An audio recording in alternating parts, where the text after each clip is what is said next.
Kaiju lovers! And welcome back to Monster Conversation, the annual crossover between the Monster Island Film Vault and Kaiju Conversation. Because we gotta celebrate our birthdays. Yours, mine, and Ray's. Mine's, and Ray's. Yeah, yours, mine, and Ray's. Which is the name of a band, as we decided last time. Yours, mine's, and Ray's. Yours, mine's, and Ray's. Yeah, there you go. But happy birthday, Elijah. Happy birthday, Nathan. Yes, and you have just entered a new decade. Congratulations. Oof. Blubber knuckles. I didn't even think about that till you just said it. No, you've thought about it. We've had conversations about this. Well, I try to forget it because now I will be called old. Oh, come on. Come on. Are you trying to say Final Wars is old? Okay, so funny story. So I was actually talking with a coworker like a couple months ago. And I found out the song Yeah by Ushers came out in 2004. It was right after the Super Bowl. And she was like, yeah, that song's old. That was when I was in high school. And I said, excuse me, what? And she was like, yeah, that's like old. I was in high school. And I said, that came out the same year I was born. So are you saying I'm old? And she was like, no. Like, she started backing up. It was like, a song is old. Like, a car is old. A person's not old. I'm like, that doesn't make sense. Like, you're moving the goalpost. And I was like, you know what? Here, we're going to ask another person to get their opinion. So I walked up to one of my other coworkers. She's a really nice old lady. I'm like, hey, is something from the year 2004 old? And she was like, yeah. My heart dropped. I was crestfallen. Crestfallen. That's a fancy word. I like it. It's kind of funny that we're bringing all this up because we were doing we were playing a little bit of a game before we started recording where we were looking up Zoomer and Boomer terms and seeing if we could figure out what they were. It was just kill a little time before we started doing this because, hey, when the intrepid producer's away, the mice will play because Jimmy's out on a date with his fiance. So it's just you and me today, Mr. Right. Thomas. Yeah. And honestly, all this, I mean, this all comes from talking about birthdays, but I even like talking podcasts and you and I can actually we both started in air quotes in 2019. Mm-hmm. It's been 5 years. I know. We have done our respective shows for 5 years. And for me, that has been a huge shock. Thinking back and realizing 5 years of my life have been devoted. For me, that's a quarter of my life has been devoted to podcasting and starting to push my career forward. Mm-hmm. And, it's kind of novel. Obviously, if you've listened to the show and you've, looked at my social medias, you know that it's kind of starting to... Which you didn't have before you got podcasting. Lucky you. Very true. Lucky me. Yeah. No, that's true. I only got on social media because of the podcast. I felt like I had to have a social media presence. Yeah, I'm sorry. That's a joke. I've listened to your show so much. And that whole scripted outro is such a shtick now. Oh yeah, no, you're it's probably. Not going anywhere. I think the only people who have it better memorized than me is you and Rex. Rex doesn't have it memorized. Oh, then we've actually talked about it. We've talked about it. He does not. He would have to say it to remember it. Even then, I don't really remember it that well. The only part, oddly enough, that I remember. And this is solely because Danny is so bad at being, self-promo. And a huge thanks to Danny DiManna of the Godzilla Novelization Project for his vocals on our theme song. You can follow him on Twitter at Danzilla93_GNP or visit his website, GodzillaNovelizationProject.com. Hey, and a huge thanks to Grattan Con. That's what I have memorized. I was going to say, save the shameless self-promotion for the end. But Danny and Grattan deserve as much promotion for their amazing work that they do. Oh, for sure. They hashtag we stand with Danny and Grattan. Yeah, I mean, Danny needs to. this is going to be like the weirdest insult ever, but Danny needs to learn to take more compliments. I'll just leave it at that. No, he's humble. That's part of the magic behind Danny. Is he's so humble. Yeah, but speaking, like he has so much knowledge. He should write a book. Like he's so good at it. He and I have been talking about it for a long time. We just need to actually find the time and make it happen. But anyway, speaking of making time and looking backward and all that, this is our annual crossover to talk about a Harryhausen movie. And because of something that you said but don't remember, we have been going backwards because I said, hey, how should we do this? It's like, let's go backwards. I'm like, okay, we'll go backwards. Anyway, we're in our reverse chronology here. We are now on to the second of the 3 Sinbad movies that Mr. Harryhausen has worked on. We will be talking about the Golden Voyage of Sinbad, which will have decidedly fewer references to Rocky III and Foreigner. I'm sorry. But will it have a golden review, or will it turn out to be sour and more tarnished than you thought? Stay tuned on Monster Conversation Harryhausen Annual number 3. Hot dang. Flexing those DJ muscles. I like it. Speaking of flexing DJ muscles, tell all the lovely peoples what goes down in this movie. Yeah, so in the beginning, God created the heavens and the earth. But what he didn't create is a mysterious flying creature that drops a golden-plated medallion onto Sinbad's ship. As they investigate this medallion, they realize that it could be a bad omen. But the little creature tries to rescue this medallion piece before it is metaphorically shoved off at that. Then Sinbad has a wet dream of sorts and sails off to a distant planet's land. Comes our hero, Sinbad Man. Upon arrival, Doctor Who, dressed as an evil witch, tries to steal the medallion from him. But he rides on a horse. On the steel horse he rides, wanted, dead or alive, into a city where he meets the Metal Man, but not the Hercules Moon Metal Man, a regular Metal Man, who just so happens to look like Deadpool when he's not wearing his mask. As Sinbad the Metal Man and his crew set off on a voyage, a golden voyage, you roll your title, on their 3-year journey to explore strange new worlds, to seek out new life and new civilizations. They boldly go where no man has gone before. Spain. On this trip, joining them is some deadbeat son, a dashing young woman, and the Metal Man. They're on a journey to search for the last remaining piece of the gold medallion, which is said to bring riches hitherto unknown on this very planet. But following closely behind is Doctor Who, dressed as an evil witch, and his merry men. This kind of sounds like Robin Hood to a certain extent. As they journey on through the 3-year journey into the oceans of uncharted waters, they meet an interesting side cliff where they have matted out all the people welcoming and saying hello with carvings into the side of a mountain. As they journey through these rocky woods, there's actually no woods, it's just rocky, they discover King Kong wannabes that have their own god deity. Then some fighting happens, some swordplay. Star Wars Episode 2, Attack of the Clones happens. Oh, then, I got flashbacks to other Star Wars movies, but okay.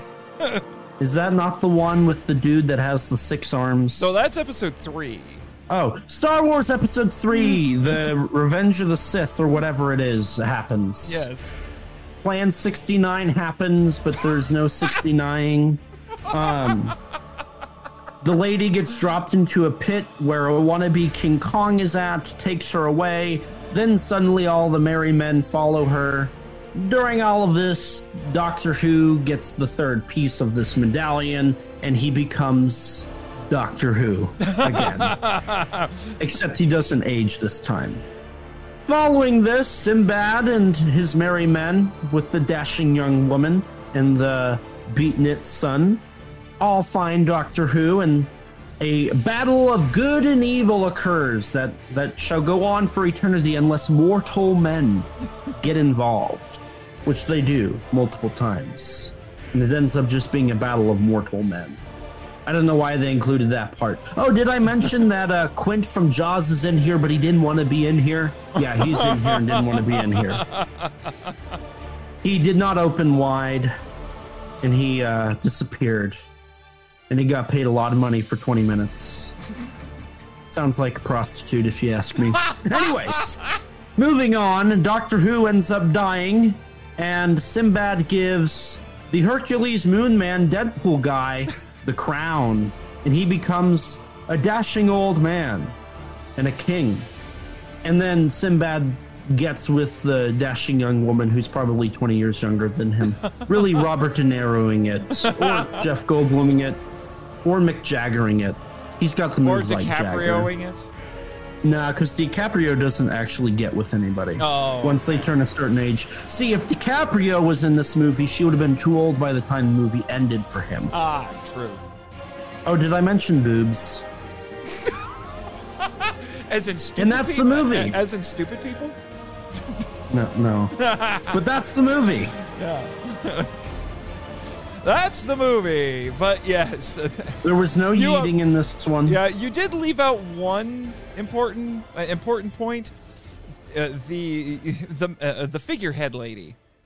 You mean the Star Wars Episode 3 person? The masthead came to life. Oh.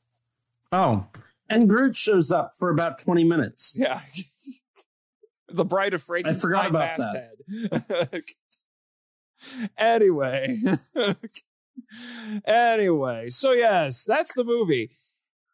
I'm not going to bury the lead too much because I know we're going to get into the pre-production of this. But I'm going to tell you right now, I want to know why more people don't talk about this movie from Harryhausen's filmography, because I think more people need to talk about it. So let me offer a possible idea. I think a lot of it comes down to, after the 50s, you kind of see that people don't really talk about Harryhausen's work outside of Jason. Because that was 63. 63? 63. So, yeah, because Jason and the Argonauts is probably the most iconic movie he ever made. Yeah. But outside of that, when you look at his filmography, you've got like Valley of Gwangi, which we know historically did not do well. The Three Worlds of Gulliver, Mysterious Island, which that film I think has been done so many times that it just kind of gets lost in the it's almost a pseudo sequel. That film version's almost a pseudo sequel to the Disney version of 20,000 Leagues. Yeah, and then you've got like First Men in the Moon, which is one of my personal favorites just because of how deep into science fiction it goes. And then you've got the 1 Million Years BC, which is also known for other reasons. It's known for other reasons. and lizards that aren't stop motion, partially. And then you get into the 70s, which is his two Sinbad movies, which to me, Seventh Voyage is so iconic, it kind of overshadows the following two. And then you also get, Eye of the Tiger, I think, is just forgetful. I remember, I literally talked about in our recording of it, how it made me fall asleep. Right. It just, to me, it didn't really resonate. And then you have his grand finale with Clash of the Titans, which everybody knows.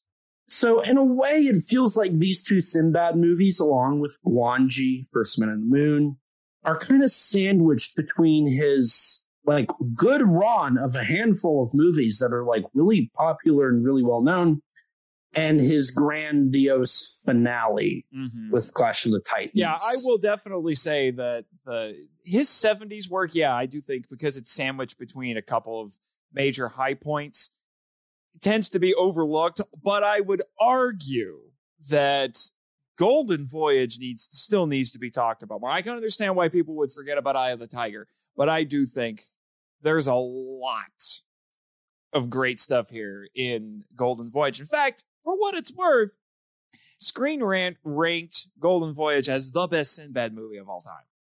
It's Screen Rant, so I take it with a kaiju-sized grain of salt, but... My only thing to that is most of the... So if we're talking Harryhausen, right, the big thing about Harryhausen films is they're not identified by the director as much as they are the special effects director, right? Mm-hmm.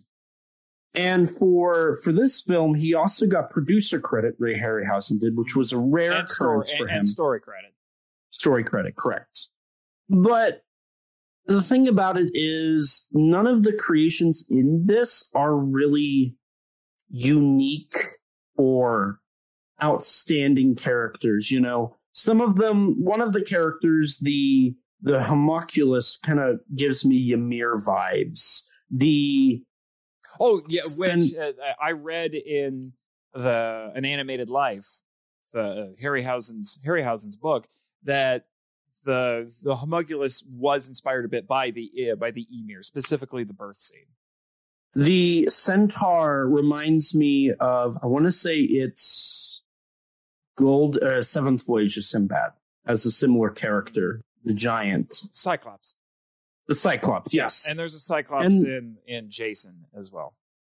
And, the Griffin, granted this came out after, but the Griffin kind of has a similar thing to the Pegasus. It's kind of the same concept, but the Pegasus was done way better. Mm-hmm. Oh, and you have the deity, which, admittedly, that's really cool. Kali. But I think... which we'll get into that, because Kali, the scene with Kali was the moment that really made me like, why don't more people talk about this? Like that, the entire Kali sequence, I think, is Harryhausen at his best. One of them. That needs to go into the highlight reel. I would agree, but I also would say you have the skeleton fight in Argonauts. Oh, no, I'm saying like that, the Kali sequence needs to be included in the highlight reel. But I will admit, we'll get into it a little bit more. When you get to later on in the sequence, I'm like, okay, yeah, this is Jason. This is Jason again. Yeah. But the dance sequence and when the fight with Sinbad starts, and I'm like, good Lord, which, we'll get into that. My whole point here is, it's got some great points and some great concepts and some great ideas. But I think a lot of these ideas had already been done before, or they would be perfected later on. To me, this does kind of sit as this is Harryhausen at his best, redoing the things that he was trying to perfect already, that he had done, which I would argue he already reached perfection, but that's a discussion for as we move on here. Right. So I know you like talking about pre-production, production, all that fun stuff on your show. So we're going to give that a little bit of a try this year. So yeah. I've got some notes here from An Animated Life, which shout out to DiManna, our friend DiManna, for getting that for me I believe for Christmas. It's been a very welcome resource as I have continued to delve deeper into Harryhausen's filmography. So, what I've read, and this is by no means an extensive history here. Definitely read the book for more detail. The initial inspiration for this came to Harryhausen about a decade before this, when he made a series of drawings that had a giant guarding the entrance to the city of Petra, an oracle, a centaur, a dancing Shiva, which is another Hindu god, and not the same one that's in this film. That's Kali. And a magician creating a homunculus, not gullus, cullis. Right. So he said he met with two people in 1965 who created outlines for the story, and those were A. Sandform Wolf and Jan Reed, but he thought both of their outlines were just too complex because they were trying to, it's like, here's some drawings I made. Can you make a story out of this? And he thought it was just a little too complex. And then he just shelved it for a little while, worked on some other projects like Gwanji and all that. And, and then after Gwanji, he's like, hey, we should get back to doing a Sinbad movie. When did he get back to doing more of the fantasy stuff? Yeah, because he had met with longtime collaborator and producer Charles H. Sheener and talked about how it had been a long time since Seventh Voyage of Sinbad. And they both agreed they wanted to go back to the Arabian Nights tales and do that again. Mm-hmm. And so that's kind of where it began, fully being realized in the pre-production process. Yeah, and the interesting reason why they went with that is one, because Harryhausen felt like he knew that very well, and also because Charles, what was his last name? Charles H. Schneer? Schneer.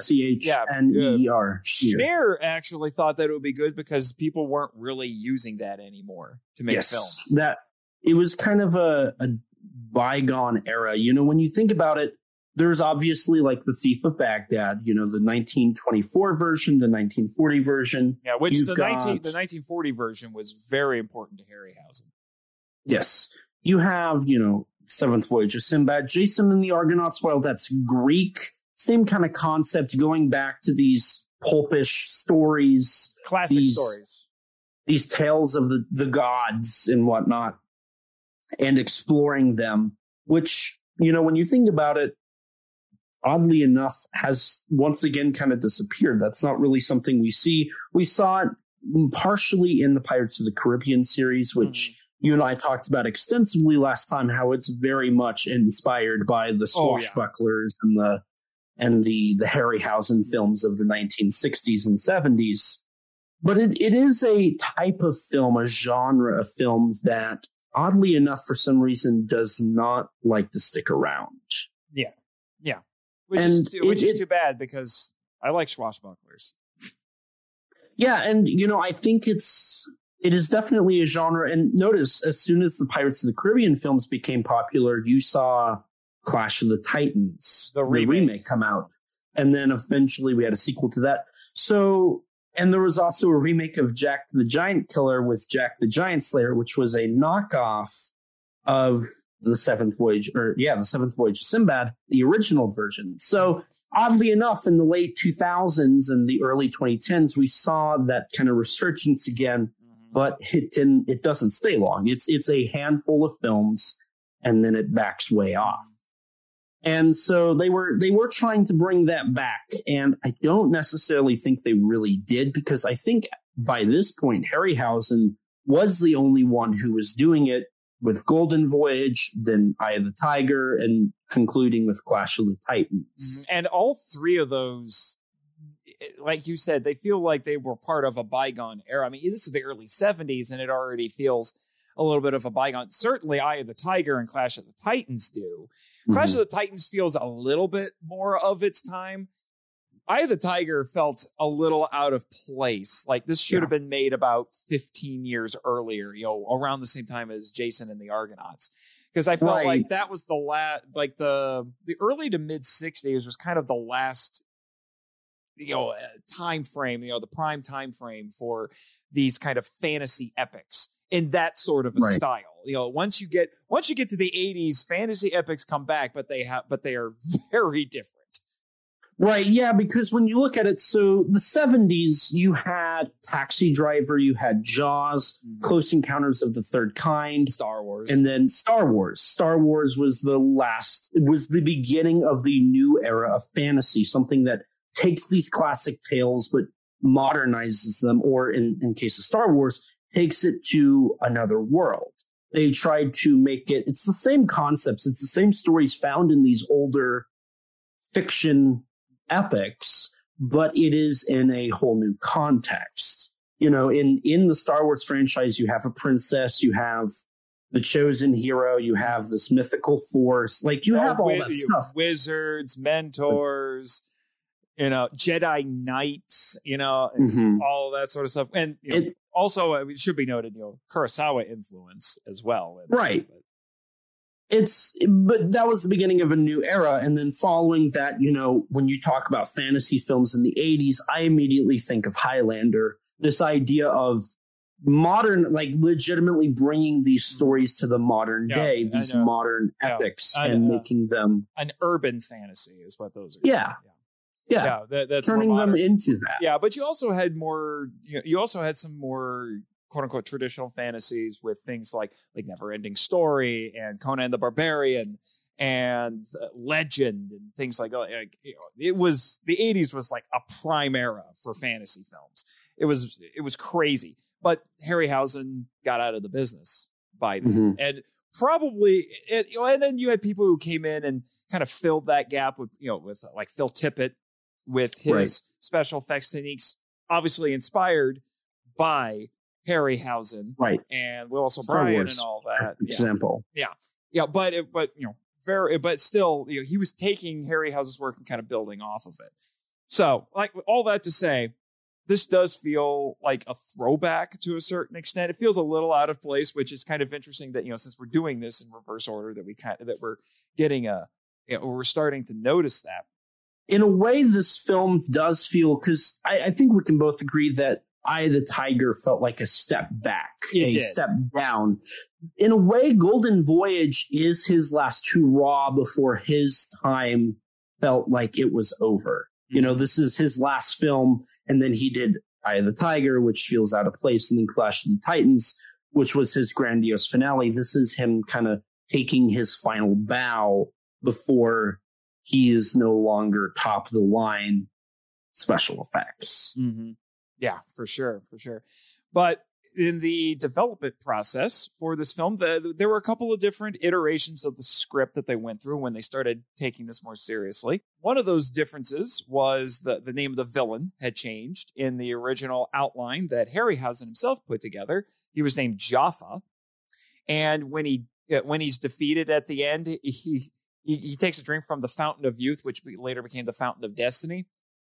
And he kept regressing in age until he shriveled up like a mummy. Interesting. There was also an entire sequence that was taken out. It was called the Valley of Snakes or Valley of Vipers, which would have been this area where a bunch of snakes would have popped out of the ground to grab at our heroes as they're coming up to the temple. And Mr. Schneer rejected that because, one, he didn't like snakes, and two, for whatever reason, he thought it would upset pregnant women. Even Harryhausen said in his book he was baffled by that. He still doesn't get it.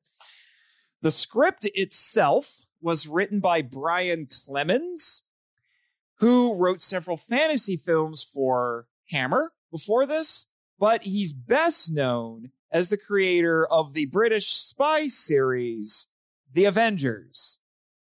Right. Now, it's also important to note that while he wrote it, Harryhausen was deeply involved in the creation process. He created all the concept art. He helped decide the cast. He helped with the editing process. And that's how he got his producer credits. But he talked to the writer, Mr. Clemens, very closely. And they talked about and figured out how exactly the story would follow through. Originally, the Centaur was going to be a Neanderthal man. Yep. But that eventually got scrapped and moved to Eye of the Tiger. And so the film, in a way, is very interesting for that fact that Harryhausen got to be so deeply involved this time around. Now, not everything he wanted made it through, obviously, because this draft actually included a pre-credit sequence that would have introduced the homunculus and showed the audience how the Vizier got scarred, because it would have been the homunculus who would have done it.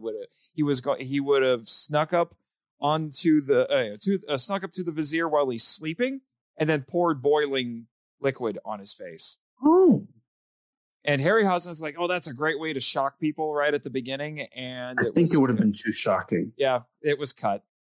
I'm not surprised by that. I think that would have been too shocking for audiences to open with this guy being burned. And then in a second draft, the Vizier did not wear a mask. In the first draft, he had a mask, and then in the final draft, he had a mask. But in the second draft, he did not have a mask. he had an ape face because Harryhausen wanted to do a baboon. Again, that got carried over to Eye of the Tiger. Which was inspired by the original The Arabian Nights tales. Yeah. Yep. And the fountain in this draft was going to be a column of fire, and the keeper would have emerged from it. But that got dropped because they decided that it would probably be a little too difficult to animate.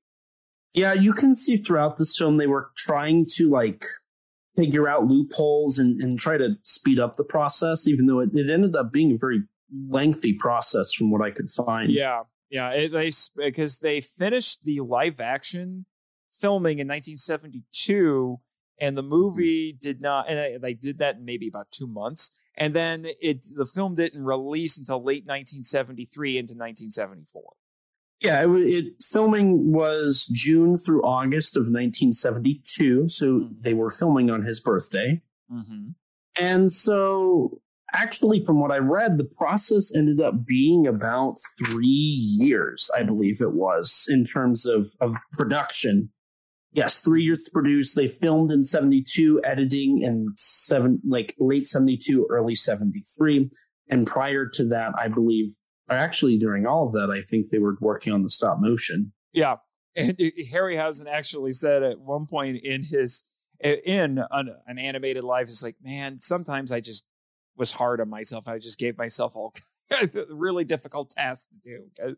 Basically, but I did it, basically. But he said there were some points where he's like, yeah, I think at some point I might have scaled back. Another quick little detail in this second draft, the Lemurians were blue and not green. And their goddess was named Caro, Caro. Caro? The name of the goddess was changed to Kali because they anticipated filming in India. That did not happen because, well, they were going to do it initially because Hollywood studios had been investing a lot of money to make movies there.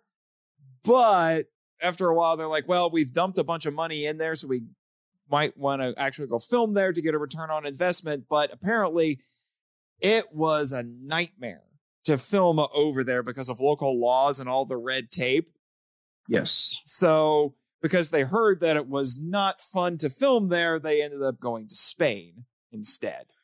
Right. They filmed in the Royal Palace of La Almaquilino in Palma, Majorca. And then they also filmed in the caves of Arta and Torrent de Paris. Mm-hmm. The location filmmaking in this is gorgeous, which I think we brought up before when we were talking about Eye of the Tiger. Eye of the Tiger has some great scenery in it. I think this one's better though. This film, I mean, I think a lot of Harryhausen's films carry that grandiose stage setup, whether they're on a sound stage or whether they're on location filming, it feels very big. It feels very grandiose. It feels like an event film, and it ends up working out very well and looks very beautiful. It does.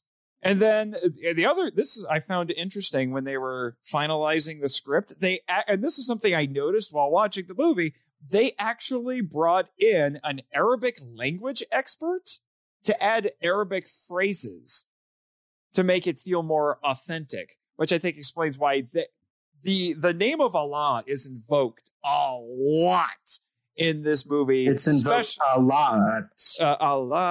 Yeah. Especially compared to Eye of the Tiger. And apparently the line of the movie, because it comes back a couple of times, that was added by this expert is trust in Allah, but tie up your camel. Yes.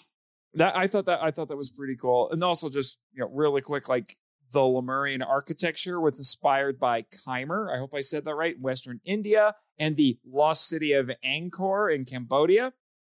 There wasn't a whole lot in the book about the casting or the actual filming. It was more focused on the special effects. But Tom Baker, who famously played the Fourth Doctor on Doctor Who, this was actually before he was on Doctor Who. He was cast largely because of his striking eyes and because he reminded Harryhausen of Conrad Veidt, who was in the 1940 version of Thief of Baghdad, playing a similar character.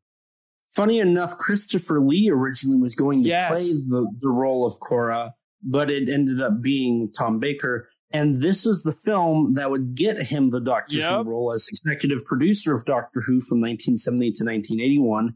Barry Letts saw the film and thought he would have been great, and the rest is history. He became arguably the pinnacle 1900s Doctor Who. Yeah, he is one of the most popular and iconic actors to play the character, and he still holds the record for the longest tenure as the Doctor. He did it for 7 years. He loved it. Yeah, he loved it. He still loves it. Yeah. And he's came back multiple times and done little appearances. Yeah. Now, I will admit, when I was watching him, I went into this knowing he was going to be in it. And fun fact, just to remind everybody, Eye of the Tiger has another Doctor Who actor in it, Patrick Troughton, playing a kind of a weirdly similar role as well. Well, no, it wasn't the villain. He was an old wizard guy. So he's basically the Doctor again. But that was after he was the Doctor. I knew he was in this movie, but I didn't quite recognize him at first because he looks very different. If you're used to seeing him as the Doctor when he's got the hat and the big poofy hair and things like that, you won't necessarily recognize him quickly. It was his voice that clued me into it because he has a very distinctive voice. Right. Yeah, no, it's actually pretty difficult to actually see him in the role. You know, when my only experience with him and my only what I've watched him in is Doctor Who. Mm-hmm. When I went to look for him, I was like, man, that's really hard to tell that is Tom Baker. Yeah. But I think that adds to just how great of an actor he is because they don't even act the same. I was going to say, I would argue he's probably the best actor in this movie. I don't want to give away our ranking toward the end, but just his presence in this movie elevates it above Eye of the Tiger for me. It's very obvious this was early in his career because he is trying super hard to, in a way, upstage every other actor. Just because, in all honesty, most of these actors had already been through their career. This was towards the book, and a lot of them were in films throughout the 50s and 60s. Yeah, except maybe Carolyn Monroe. She was still relatively fresh. Yeah, she was still relatively fresh, but the rest of them either didn't have much of filmography before or after this, or they had already been in dozens of films. And they're unfortunate. I mean, it kind of seemed like a lot of the people in this film were calling it in. Even one of the actors, Martin Shaw, went out of his way to say, I don't want to do this. This is below... No, it's Robert Shaw. There's Martin Shaw and Robert Shaw who play the same character. It's just that one is the voice and one is the actual face actor. Martin Shaw is the one who acts. Robert Shaw, no, it's Robert Shaw is the face actor. Martin Shaw does the voice because he's the Oracle. They are the Oracle. Originally, it was the voice. I was a little confused because in the book it says, we were going to get Unicron. Citizen Kane. Orson Welles. They were originally going to get Orson Welles. I'll turn in my nerd card later. They were originally going to get Orson Welles to play him. And I'm like, wow, you're going to put him all that crazy makeup and stuff. I got some clarification later. It's no, they wanted him to do the voice. Then he doubled his price at the last second. And they're like, well, we can't do that. So then they went and got the Martin Shaw who was on vacation at the time. And they're just like, hey, can you come in and do this? Or was it Robert Shaw? He played the character with the makeup, but he didn't want to be known. Yeah. Neither of them, to my understanding, really wanted to be recognized as the Oracle. Robert Shaw actually ended up going uncredited because he felt the film was below him. He thought that a fantasy film was not good enough for him. So... Didn't he? He went on to. You said it was Jaws, right? He did Jaws. Quint. Robert Shaw did Jaws. It was Quint. It's a little different. Yeah. But in all regards, it seems like a lot of the people behind this film really didn't. They were just kind of doing it. You know, it was another gig. It was a job. They got money for it. Mm-hmm. And even Martin Shaw, to do it, he ended up getting paid £5,000, which once you convert that to modern day pounds and then to US dollar, he ended up getting $96,432,034. What? To do 3-4 minutes of footage. Like he was on set for 20 minutes and he got paid almost $1 million or $100,000. Oh, okay. I was just like, wait, what? That's some serious inflation there. Yeah, 96,432,134, right? 96, yeah. Which, I mean, that's still a lot for what little he did in the film. Yeah. Well, I mean, like he was on vacation. He didn't really want to do it and things like that, you know. So it was wild. And like I mentioned, Carolyn Monroe, she was still pretty new at the time. And she's definitely the eye candy.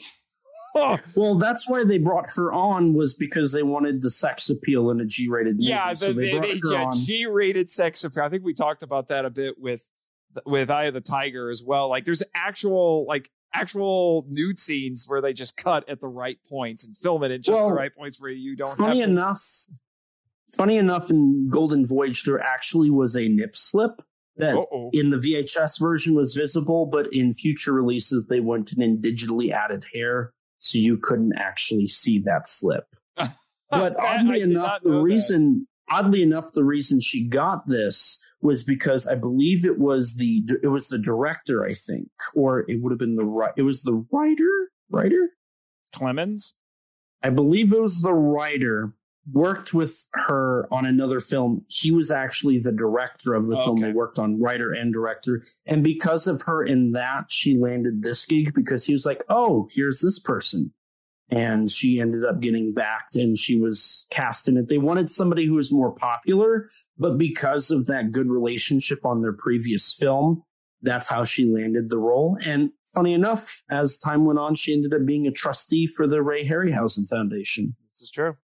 And the Vizier's mask was based on a Persian warrior design. It was made of fiberglass. It had to be polished every day. I kind of figured... Once I read this, like, yeah, I can see that now because I've seen 300. I saw a lot of masks that looked like that. So you'll notice there is a mix of cultures in this, which we talked about in Eye of the Tiger as well. But there's not quite as much in this one, but there's still a fair mix. Right. And I think a lot of that comes down to, I mean, we see this in tons of films. You know, you could call it ignorance, but it's not really ignorance as much as it's on purpose. It's the blending of cultures that these filmmakers really do appreciate and love. And with that, we get to see this very fantastic concept of these different types of culture being mixed in to create something even more magical. You know, we see this, you know, throwing it out there. Michael Dougherty did that for Godzilla King of the Monsters. You see that in Paul W.S. Anderson's Alien vs. Predator film. You know, this idea of multiple cultures being mixed, it creates something a little more fantastic, a little more exciting for people to watch. There's various types of culture in this film and various influences. I'm going to talk about it, but there's very obvious King Kong influence here. Oh, yeah, for sure. Ray Harryhausen absolutely wanted to include, which is a whole nother level of like inspiration from previous films. So it's really nice to see a film like this showcase so much inspiration and admiration for various cultures, popular films, and mix it in a way that really makes it proves the live long statement, the magic of the movies. It proves that to be a very true statement. For sure. I mean, even the homunculus. I'm going to get it right. I mean, that's not attached to a specific culture necessarily, but it is a term that comes from ancient alchemy. So if anyone here ever watched Full Metal Alchemist, you'll be familiar with this term. But it was for a humanoid figure that is brought to life using chemicals and magic, because that's kind of what alchemy ends up being. It's a little hard to pin down what exactly alchemy is. It's a bizarre practice, but something that I know you'll appreciate hearing about this from a filmmaker's standpoint, Elijah. They opted to go with a more realistic and grounded color palette in this film compared to Seventh Voyage, because they were dealing with mysticism and not a magic lamp. Yeah, and I want to say that's partially because that film was shot in Technicolor, if I remember correctly. I think that was a Technicolor film, which was dying by the 1970s, which kind of sucks because Technicolor is a type of film stock that when it was developed, it made the colors pop out more. The saturation was turned up. And that is something, I appreciate the concept and the idea of like not using Technicolor to make it a little more dour. But there is something about the beautiful Technicolor film stock that just generated a more exciting film. Mm-hmm. Now, granted, you do see like the concept of like neon lighting that appears in 80s films a lot, kind of mimics that. And, some films now use high saturation in their videos and when they're recording on digital cameras to mimic that in a way, not necessarily mimic, but it's the same concept. But it is a little, you just can't get that Technicolor look of those 1950s and 60s films. And, to me, that's kind of depressing in a way because we will never have films like those Technicolor films ever again. No, not quite. And speaking of doing things the old-fashioned way, the long shots of Moravia were actually paintings. So basically matte paintings created by Emilio Ruiz del Rio, who specialized in film paintings, and they are gorgeous. Yeah, this film utilizes a lot of very amazing concepts of old style filmmaking. It uses the matte paintings, it uses composite shots, superimposition. Blue screen, I believe, was used for rear projection. I don't know if that one was used necessarily. Oh, no, I read in the book, in Harryhausen. Oh, it was? Yeah. Okay. Miniatures, it uses very rare miniatures, puppets, stop motion. But it also, one of the things I appreciated about the film in general on a technical standpoint was the use of crane shots. There's a couple shots on some of those sounds, on a couple of the sound stages that they use that look really good. I'm specifically thinking of when they arrive to their destination and they're walking around. There are some shots that were done on a sound stage that utilize crane shots, and they look really beautiful. But I'm a sucker for crane shots in general. Yeah. And just some behind-the-scenes things with the special effects. Funny enough, and I kind of noticed this, like these don't necessarily, I think I brought this up in the Eye of the Tiger discussion we had last year, that these don't necessarily look like old Arabic ships. And for sure, one of the things that ancient Arabic ships didn't have was figureheads. Mm-hmm. But this idea that Harryhausen had of the figurehead coming to life, everyone liked it so much that they just went with it. And Elsa Lancaster from Bride of Frankenstein was the inspiration for the masthead design. Specifically her hair. Interesting. Yep. Unfortunately, the figurehead was incorrectly labeled a siren by the publicity department. That was a little something that Harryhausen mentioned that he said kind of bugged him. And the bubbles that you see when the figurehead sinks to the bottom of the ocean, that was done using Alka-Seltzer tablets. I love that. That's a nice little cheap method to create those. I love that. Some found effects there. I'd absolutely use those effects if I ever needed them. Oh, yeah, I know you would. And Kali alone, that Kali sequence took 2 months to animate. Interestingly, Kali is a Hindu goddess of destruction. She's often called the Dark Mother. In mythology, she had 4 arms and was associated with cannibalism and was said to be a consort of the god Shiva. Obviously, They toned down the cannibalism and gave her 6 arms in this. Harryhausen actually hired an Indian dancer, named Surya Kamari, and one of her students who would ride on her back to create the dance sequence. And then on set, when they were filming, they would have 3 stuntmen belted together. So that's how they got the 6 swords. And they played Kali and under the supervision of Fernando Poggi. And there were 3 Indian musicians who created the music just for the dance sequence, while Miklos Rosa did the rest of the movie. Yes. So they took special care with that sequence. And it's very interesting to watch that sequence because you can kind of see where they composited in the stop motion. specifically on the ground, you can see it's a little lighter in terms of the color for the sand where the goddess is walking, in contrast to where Sinbad and his merry men are. And I thought that was really interesting. And then, of course, there's going to be some compositing issues as they layered the film cells together. But overall, I think it's a very effective sequence in terms of how they did it technically. That for me, I was just enraptured watching that entire sequence because I think that is a technical marvel. In some ways, I do think it ended up paving the way for Medusa in Clash of the Titans, because obviously there's a lot more parts that needed to be animated with all the snakes.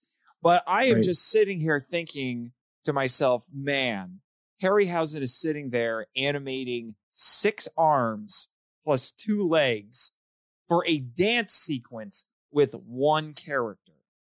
Mm-hmm. No wonder it took 2 months, because that is just nuts. Not just the dance sequence and then a fight scene. Like, it is absolutely insane. That's why I would say the dance sequence in particular, I think, really stands out to me. Now, once the fight starts, it kind of turns into Jason and the Argonauts again. But the dance sequence is absolutely fantastic, and that needs to be included in any Harryhausen highlight reel. In fact, Harryhausen actually said in his book that, he said, I never won any Oscars or even got nominated for any of my work, but my entire career until I got, the honorary one later as a lifetime achievement or whatever. But he did say that they sent that scene to the Oscar committee for consideration, and the Academy, and they for best special effects, and they thought it was an actual mechanical thing that they had on set.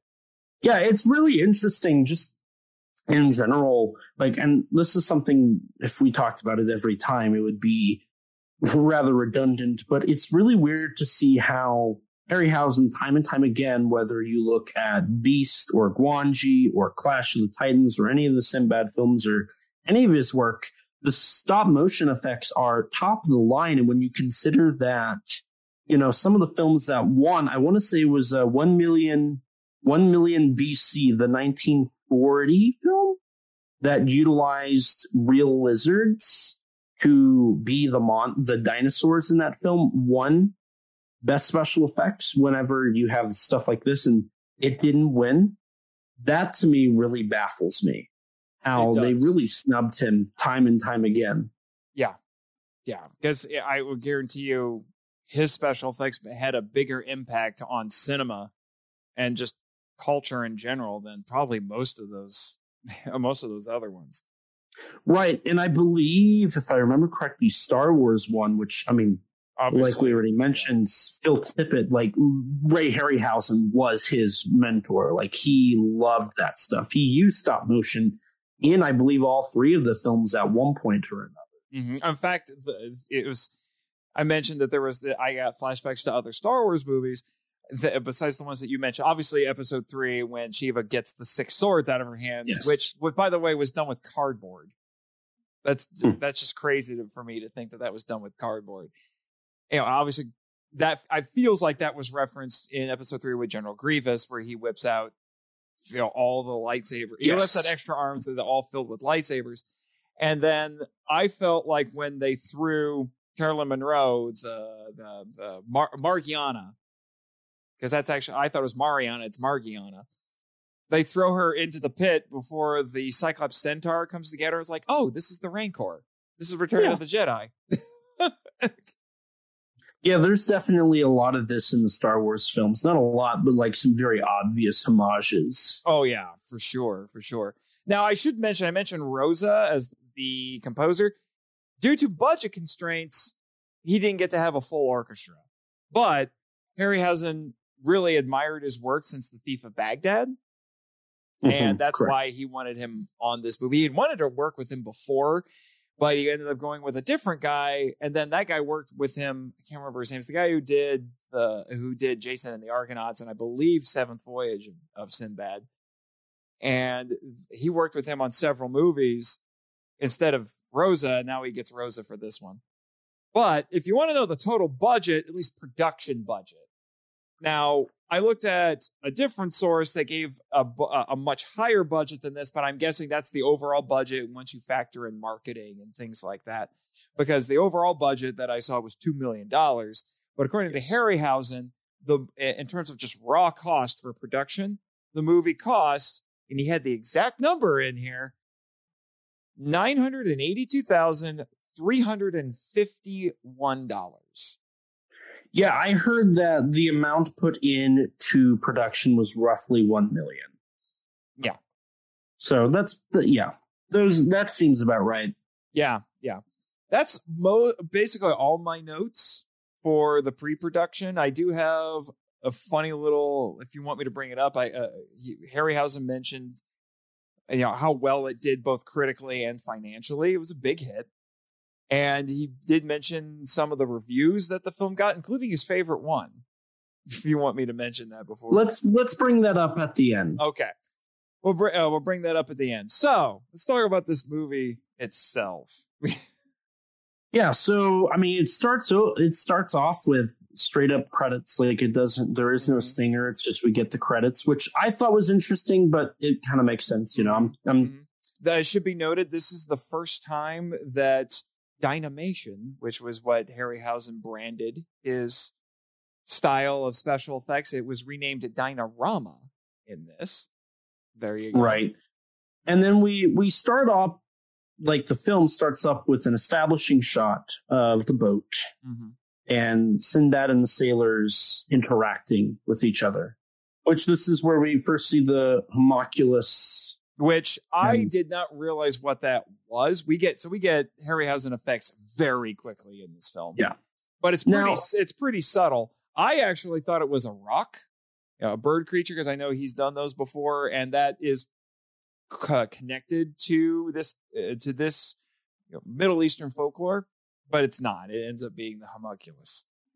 Now, I do want to bring up a couple of things that kind of put me... If I'm going to be honest, this opening is kind of janky and not the greatest. When the visions start? No, I'm talking about in general. The film, and this is just an issue throughout the entirety of the film. The sound design in this movie is god awful. The ADR is obvious when it's ADR, which ADR, for anybody who doesn't know film, so that's where you shoot the film. And then in post-production, you have the actors come back in and they say their lines and they loop it until it sounds right. And they're dubbing their own films. Now, this film does have a couple actors that end up getting dubbed over by other people. Yeah. 2 of them specifically. But throughout the entirety of this film, every actor has ADR. And it's really jarring. It's not well mixed in with the rest of the sounds. It's very overpowering. It sounds like they're talking into a microphone. It's not the best. And there's also moments throughout the film where they jump from really echoey, like they're talking in a cave, to, oh, they're right up on their microphone and you can hear it clear as day, like they're doing ASMR videos. And it's really lacking in those regards. And I find it funny. I imagine Harryhausen had something to do with this since he worked on the editing side of the film. The editing in this opening is atrocious. It's not the strongest opening, I have to admit. Jumpy. It felt jumpy. It felt like it was a little bit in a rush. Like the introduction we get to Sinbad doesn't really have much fanfare or anything. It's just, it's like, hey, look, he comes out of the captain's cabin. That's basically all that happens. Like, hey, it's Sinbad. And I just found the editing to be kind of flat. Like, it just felt like, okay, establishing shot, close up, medium shot, close up, low angle shot looking at bird, close up, close up, close up, low angle shot, close up. And it was just, it's very repetitive. It's very bland. It's very flat. And it kind of took me out right away. I think this is easily one of his weakest openings. There's no yeeting. There's no like entertainment value. It's just kind of bland. Yeah, I will agree with you there, because when it started, I'm just like, this opening's not quite working for me. It's just not quite working for me. I think it improved. It definitely improves going forward, but it's not a great start. Right. Now, I will say, following this, we do get, during this opening, we get a composite shot with a unknown woman dancing after Sinbad picks up the charm, the medal, whatever you want to call it at this point in time in the film's chronological order. And he gets horny, I guess. Yeah. So then he's like, I'm going to keep it. I'm going to keep this. It was once you got to that part with, I called it the Phantom Lady when I wrote it in there. I was just like, what is going on? Okay.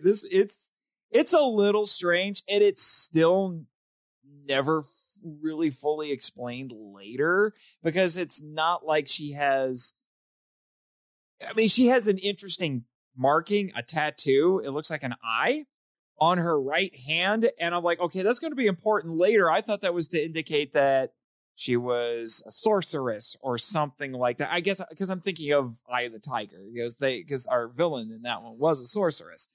And it ends up not being anything like that at all. Well, I would say it's a hint to where they need to go, because the whole thing about the film, the whole thing about the film and its plot MacGuffin, the piece, the metal, the cylinder, is it is a device to take the person who is destined to go to this special place to become the king of this land. So it has in of itself some magical powers, and the whole film is set up that you have a destiny. And I don't necessarily like this concept, but the idea of your destiny is laid out, and when your calling is there, you must follow your destiny. So Sinbad gets this charm. His calling is to go to this land, to meet this person, to figure out the chart, and destiny just so happens to get him to meet the people in his visions and lead him to the fountain of destiny. Yeah, they bring up, it's something, basically a prophecy, and one of the issues you run into is once you introduce a prophecy into a story, it potentially boxes you in because you have to fulfill the prophecy. Unless you keep the prophecy vague enough that you can play around with some stuff. Otherwise, this is most definitely the call to adventure from the classic hero's journey here. It's a very obvious example of it. It's a literal calling. It's like, hey, you come and you have to go do this, this, this, and this in order to accomplish this goal. Basically the whole movie gets, in one form or another, gets laid out for you right there at the beginning. And that is, I think, the biggest downfall is it does kind of box itself in to this, like, this is the story. Now, granted, that's not necessarily a bad thing, because all that really does is it establishes the story. It doesn't, it's an easy concept. It's an easy story that has an obvious beginning, an obvious middle, an obvious end, follows the hero's journey, and it works. It doesn't veer off from this story because everything falls in line with what the story is. The one thing that alters its course is the antagonist, the villain, the one that is trying to alter the course of our heroes. Right. So it ends up working out, and it's a pretty linear story that doesn't have, thankfully, this film does not have moments where it's like, what are we waiting for? It knows what it's doing, and it almost has a 2-hour runtime, so that's pretty good. That means it knew its pacing. It didn't stop. It kept moving, and they do a great job at moving from set piece to set piece to set piece. Yeah. Again, like we said at the earlier, Harryhausen rejected some story outlines because he thought they were too complex. He wanted to keep it simple. Yeah, and I think this film fully accomplishes the idea of simplicity.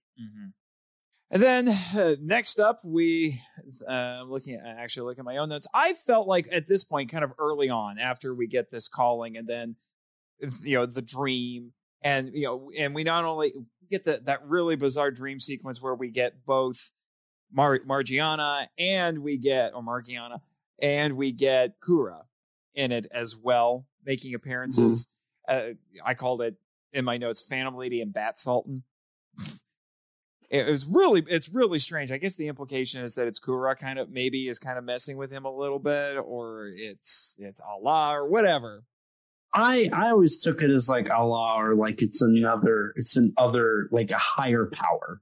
Yeah. Because one thing that this film very obviously makes obvious is our villain is not the most powerful person. That's why he's trying to find this fountain of destiny, because he wants to become that person. Yeah. Now he is formidable, but there is a heavy cost with what makes him formidable, which we will get into. But I also felt like this is just me kind of reading into it. I felt like for a little while after that, after we're introduced to him for 30 seconds, and then the weird stuff starts happening, this Sinbad seemed a little bit weirdly obsessive for about 10 minutes. And then it tapers off, and no one thought it was strange. And I thought that was going to be something that was going to be factored in there. It's like, hey, why is he so set on doing whatever it is that we're doing right now? But that never really gets brought up. And then after he meets the Vizier, that kind of goes away. That characterization. Yeah, that part of me wonders if that is maybe him locking into his journey, because the film does very well establish, and I want to get into this later when it is verbally established in the film, that Sinbad doesn't like the idea of being held down. Mm-hmm. He likes the idea of being free to sail the oceans and do what he wants. Mm-hmm. Oddly enough, his entire crew is 100% down with that. Like, there's never any attempt to, like, go against what he wants. Which, I mean, par for the course. At the times, the idea of, like, mutiny against the captain wasn't really an interesting concept to cover in films. In modern films, they would absolutely have, like, a subplot with one of the crewmates trying to take over and whatever, but for this film, I think a lot of it comes down to is Sinbad and his crew just kind of sail the seas until they catch wind of their next journey, their next adventure. And so they don't really, I agree. It's a little jarring because he's like all like starry eyed and everything, and then it's fine.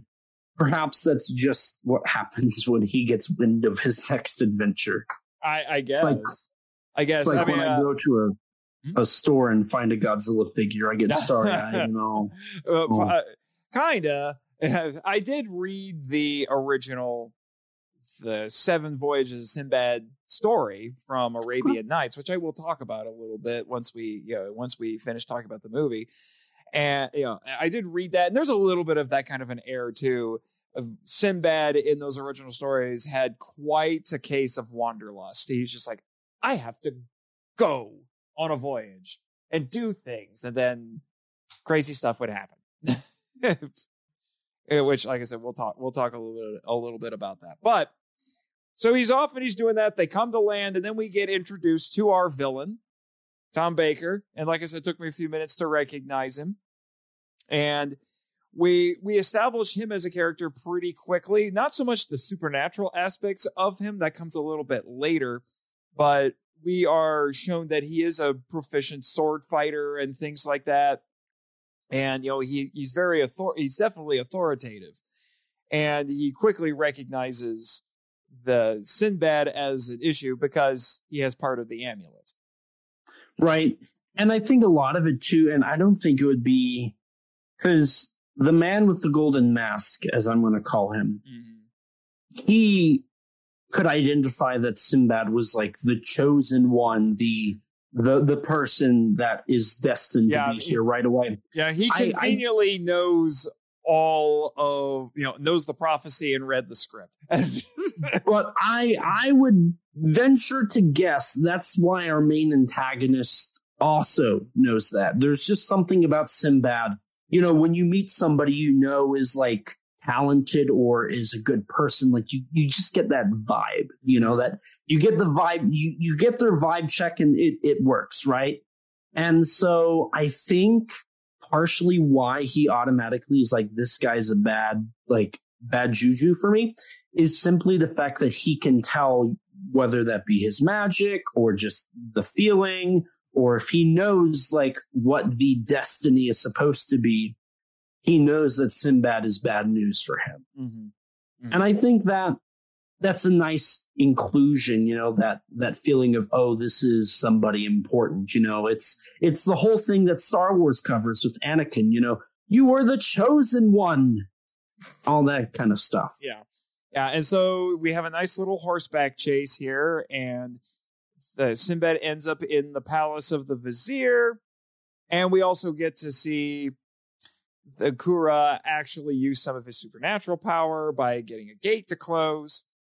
And then we're introduced to the Vizier, and I was a big fan of this character as soon as we met him. I'm a little bit of a sucker for characters who wear masks, particularly when we've got a full face mask where you can't see.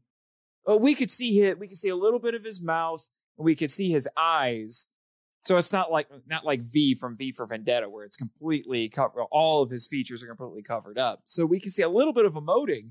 But the actor playing our Vizier here, I gotta give him mad props, because the guy is basically doing this entire performance with body language and his voice.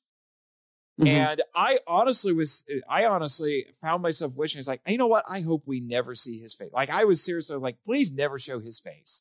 I want him to remain this mysterious character, throughout the whole thing. We do see his face later. Much later in the film, but we only see it briefly once before his magical restoration at the end.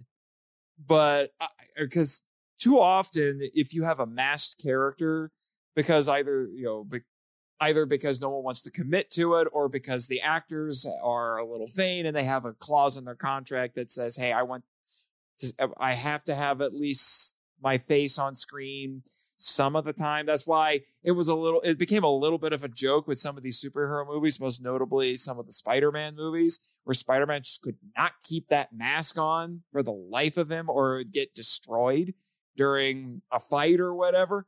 It's because the actors are like, I have to have my face on screen at least some of the time. So, like I said, it's a little bit of a joke. But then you have exceptions to that, like Carl Urban with Dredd, where he committed to the mask. He was like, I'm not taking it off. I'm keeping it on the entire time, because that's who this character is. Right. For me, I was really disappointed when they didn't keep his face a mystery. I thought that could have been something really brilliant and something really mystical, not including his face. And the way they kind of do it, I felt like was a little cheap. It almost doesn't feel necessary. Like, you could have done anything to distract the natives that wouldn't have been, take your mask off, put your mask back on, jump in the basket. Yeah. I see what they were going for, but it didn't seem like the most necessary thing, like you were saying. I don't know. I wasn't the biggest fan of it. I almost would have preferred never seeing his face until the magical restoration. But up until then, he's such a cool character. We get his whole backstory here, how he was an advisor to the king, but then the king died, and then he basically got the throne when he wasn't expecting to get the throne. And and then his face got burned by a fireball because he was trying to figure out all the stuff with the amulet. Like, we get this big info dump here, and it's handled very nicely. I felt like, because it's filling in Sinbad, who doesn't know what exactly is going on. He just knows weird things are happening. And for that moment, Sinbad is the audience. We're learning this with him. Right. And, we really get to see the sets where they're doing this, and they're very, really nice sets and some really nice location filmmaking here. And there's some good lighting in the scene. Oh, the scene has very nice lighting. Yeah, and because when we get to the scene where they're trying to, it's in a building a little underground, and they're trying to figure some things out, and it's a really nice room. And we get all of this exposition, and then there's like, well, okay, we've got 2 pieces of it. Where's the third one? What are we going to do? And then Sinbad figures out that, it's basically a map, and he holds it up to, was it a candle? I think it was a candle.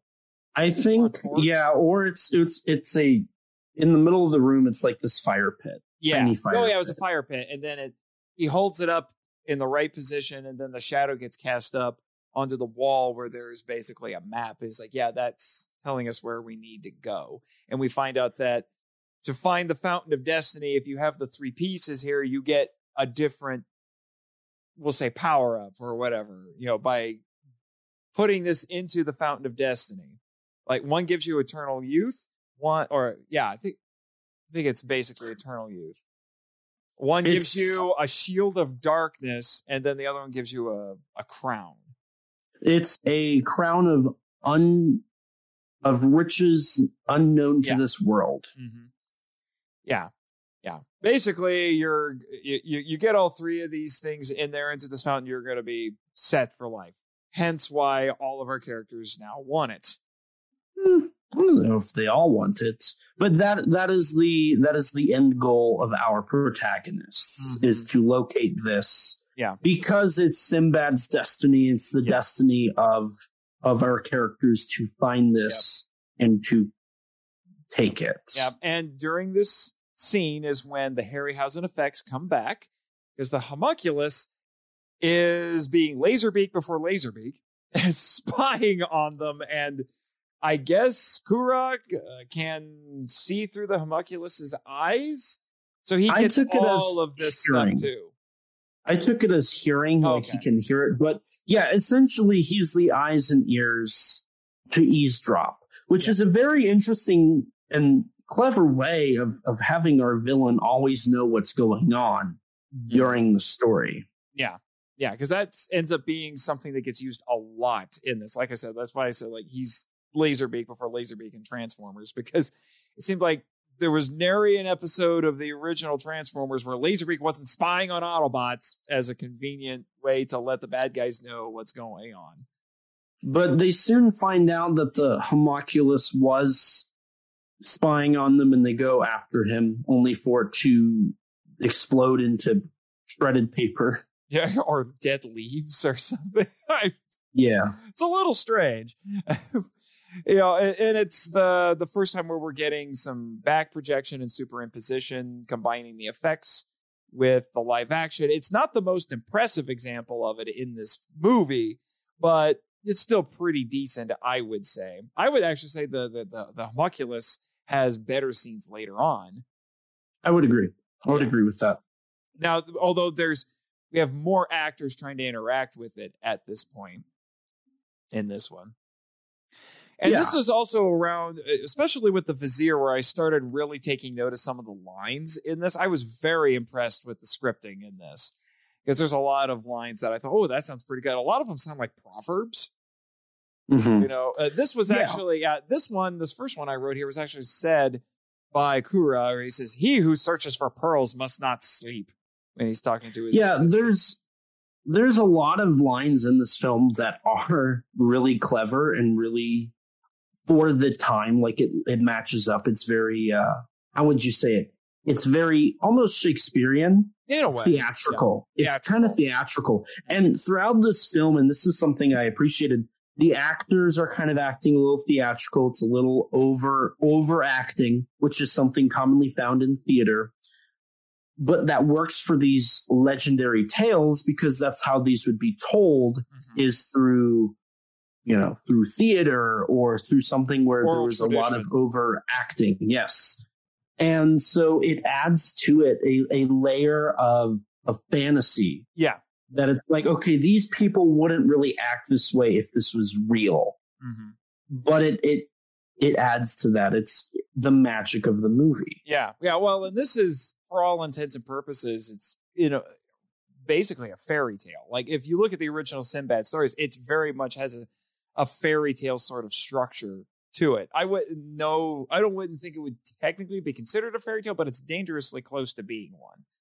But this is definitely a tale, for sure, to say the least. Yeah. And it's also during this scene that we get what's basically the line of the movie, because it comes back a couple of times. And I actually found it to be pretty profound and very in character for Sinbad, especially this version of Sinbad, where the vizier, he invokes the name of Allah a lot and saying like, hey, we're going to do this because we're going to be blessed by Allah and Allah will be with us. And he's banking on being successful because of the blessings of Allah. And Sinbad replies to him by saying, trust in Allah, but tie up your camel. Which I took as him saying, yes, trust in God for all intents and purposes, but still make sure that you do the preparation so that you know that you can reap those blessings, so to speak. Yeah, it really, and honestly, I think it comes down to something that even in the prophecy, in air quotes, they make very clear is, no matter what, your destiny or like whatever it is can be decided. That higher power is there, but you have the power to sway how that ends up being. It's up to the person, it's up to the mortal to follow or to not follow or to act or not act in what this higher power wants you to do, whether that be journey to this unknown land and find this fountain of youth or meet this certain person. It's up to you, the person, to actually do that, not wait for somebody, some higher power to make this happen. Right. And because there is the expectation that if you want the blessing of the god or the gods, you still have to put effort into it. It's not just simply going to happen. Not to get too theological with that, because that's a big debate in Christian circles. Trust me, I know all about it as a Christian, where, the whole God sovereignty versus free will debate. And I tend to land in a position that says that, yes, God is sovereign, but he still expects you to do things. He does not reward laziness. So in this case, yes, trust in Allah to bring you through, but you still have to put in some sort of an effort. You have to be prepared. You must practice wisdom. Yeah. In order to make this happen. And even on another layer, the person, the store merchant who appears in the following scene, who barters Hakim to have his son go with him on this journey. It pays him to take his son because his son is a deadbeat who's just drinking and eating all of his food, doing nothing. He ends up having to do something. Like, he isn't given stuff. He's expected to work. He's expected to do things. And by the end of the film, he himself is working and fighting along Sinbad and joining in on this journey and being a productive individual. And funny enough, one of the last lines in the film is him saying, trust in Allah. Then he falls. Yep. And then the joke is, but always tie your camel. But always tie your camel. Yeah, that's one of the instances where it comes back. But yeah, so we'll talk about that. So we get this scene. Hakim is only here for this scene. And I thought for a minute it was a little superfluous for us, considering Harryhausen was going out of his way to simplify this. The fact that we have this character who introduces us to two other characters who, for a little while, don't seem like they do a whole lot. It almost felt superfluous. We're introduced to the eye candy, to the love interest in this. This is where Carolyn Monroe comes in as Morgiana. And, she's a slave girl. And then we're introduced to the son, who's basically the comic relief character. I'm almost looking at this as just like, oh, yeah, great. This is when you introduce the obnoxious high school kid, who's not really going to want to do anything until you whip him into shape. It's a bit of a tried and true trope, but, it's a tried and true trope for a reason. And it would have been easy, I think, to turn the son into just the comic relief character, but he does have an arc and he grows throughout the whole thing. So I give them credit. He's not just there to be there for jokes, but he is established as a comic character from the start. And I appreciate that, because his whole reason for being there, granted, it is, I kind of feel like this scene was shoehorned in just to introduce these two side characters. Yeah. But the way that they don't just, in a way, they actually make these two characters more of a central focal point than the Visor character, because for 30 minutes of this film, he kind of is just this background character that doesn't do anything until they reach land. Mm-hmm. Whereas both the son and Margarina, right? Margiana don't do that. You know, they are important parts of the story. And we see that both of them kind of get this culture shock from going from Hakim, correct? Mm-hmm. Hakim's store to the boat. And in a way, I think it's very interesting what the boat and the ocean symbolizes, which I'm going to talk about when they actually bring it up. And so I appreciated that, even though this scene specifically is literally just a plot device just to introduce these two side characters. Yeah. There's some good moments in it. There's also the kind of hilarious line about where Hakim makes a comment about Margiana being curvaceous, and I think, didn't he actually call her fat too, if I remember right? No, he said she's not as fat as he likes them. Oh yeah, which just cracked me up a little bit. Yeah, actually, I'll bring up something that I thought was really interesting, is that this film, I'm going to use the term Marvelizes, because I think Marvel has done an excellent job at popularizing the concept of quips. Yeah. Just to let you know, there actually was a Marvel comic adaptation of this movie. There was. Yep. There was 3 issues of Journey into Mystery, I believe, written by Len Wein. So, So this film, throughout the entirety of it, and like I mentioned, the last scene ends with a quip. Mm-hmm. This film is filled with quips, something that a lot of people tend to say is a Marvelism, something that Marvel kind of did, where your characters are serious characters, but they make jokes every couple lines. Mm-hmm. While a lot of people have been very quick to say, hey, look, this was something Star Wars popularized in the original films. There's tons of moments in those films where there's quips made by the main characters. This is yet another example of pre-Star Wars, where Hollywood blockbusters, like event films that were made for the audiences to go eat popcorn and enjoy, quips were just something, it's comedic, it's comedy. It's a better way to introduce and involve your audience in a way where they want to keep watching because they're enjoying what they're seeing. Yeah, it was at a time when movie scripts were just meant to be witty. Like, because I've seen even B movies where you would think, like, you don't have to go the extra mile to make this script witty, and they make it witty. I mean, I remember bringing that up, actually, and I don't mean to demean Beast from 20,000 Fathoms for calling it a B movie, because I don't think it is a B movie. But it's a B movie. Yeah, but even Beast from 20,000 Fathoms has a very witty script. Even the Giant Claw has a pretty witty script. Are they the best examples of witty scripts? Probably not, but it's still there because that was just something that screenwriters did. Science fiction and fantasy films especially often do utilize comedic and witty writing for their concepts. I mean, the whole idea of some of these films is fantastic. Mm-hmm. I think that it's only fair that you have moments in these films that are meant to be funny. The whole thing about a lot of these they're B movies, and that's not a demeaning thing. That is a fact. And B movies were just the second billing.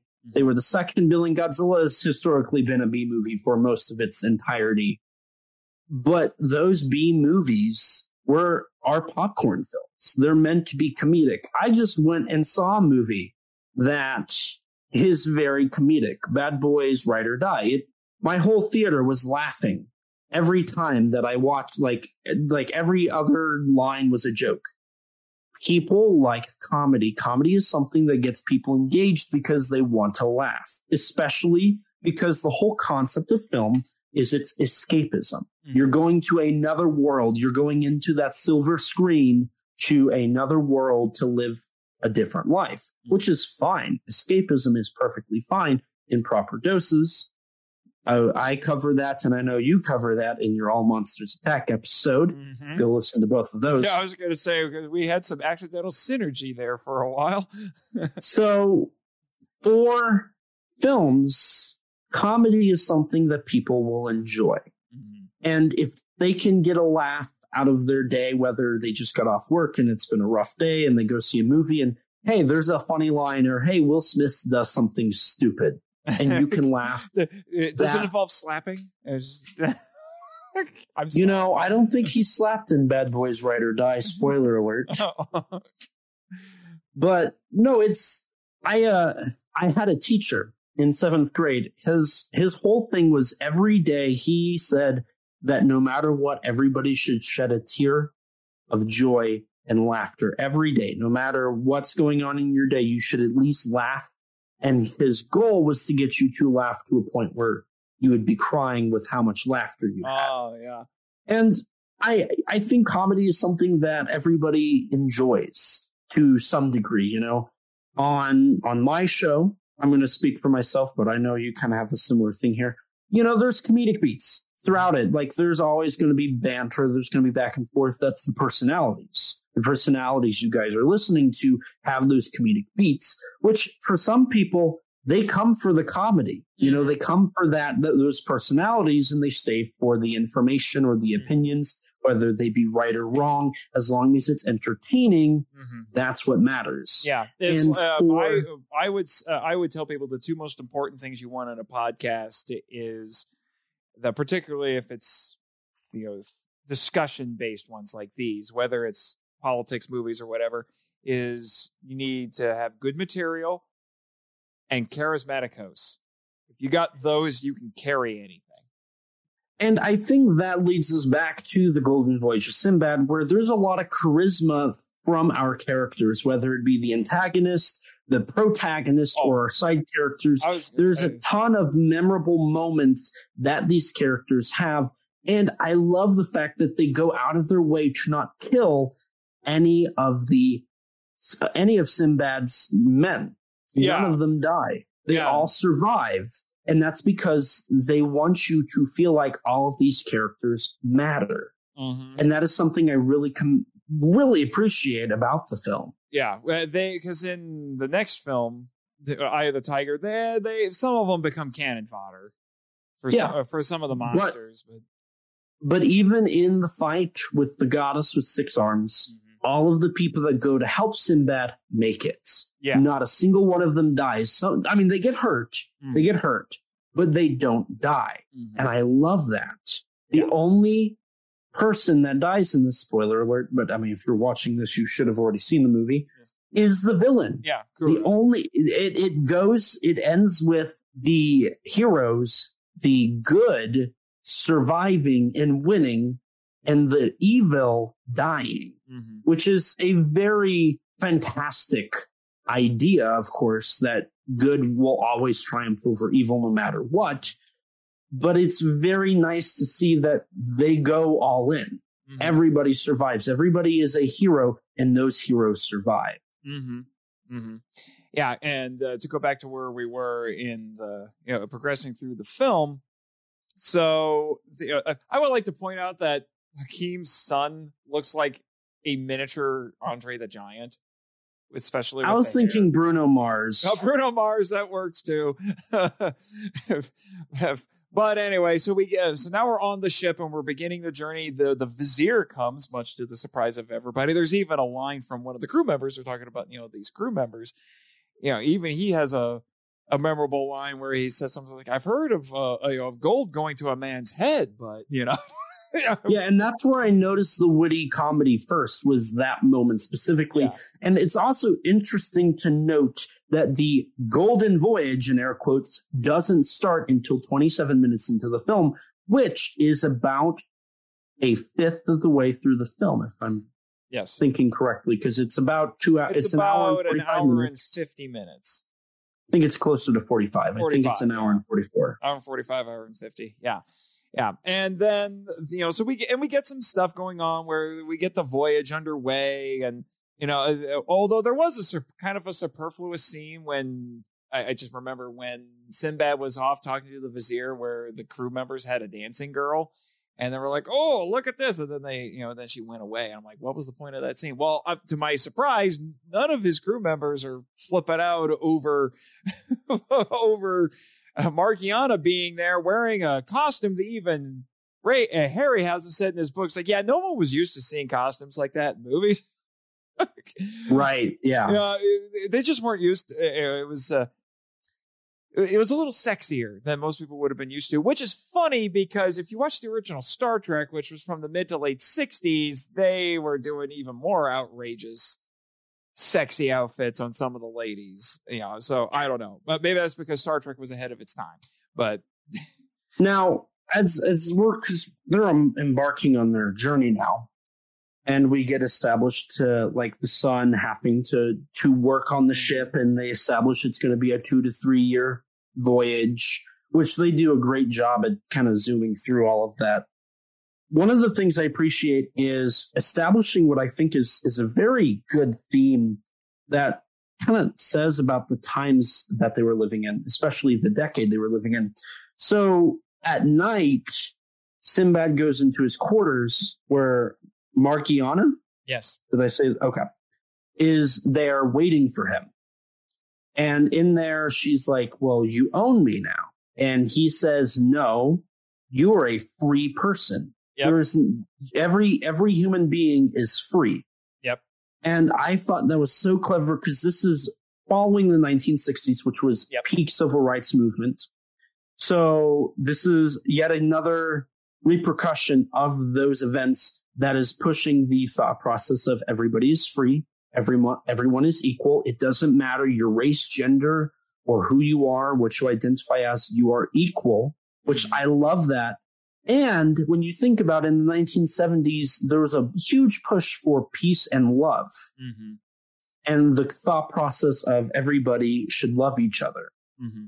And I mean, granted, this film takes that to a romantic level, but just on a level of humanity, I love the fact that Sinbad makes it very clear that she can do what she wants. And in a way, for Sinbad, the ocean represents that freedom of man. To, and it kind of very Star Trek-y, to explore the world, and you don't have to worry about who you are, what you identify as, because you can be free to do what you want. Right, which actually does go back to the original stories, because those original Sinbad stories were being told at a time when there was, when it was the. I can't remember the name of it. I'll share that a little bit later, when there was a lot of exploration going on with the Arabic empires. So there's this there's this sense of exploration of finding all of these strange and exotic places. But because we're looking at this, because the reason Marchiana is here is because Sinbad does technically, because it's love at first sight. He sees her and he's like, oh, wow, she's great. And Hakim is just very happy to just sell the slave girl to him without much objection. So he buys her.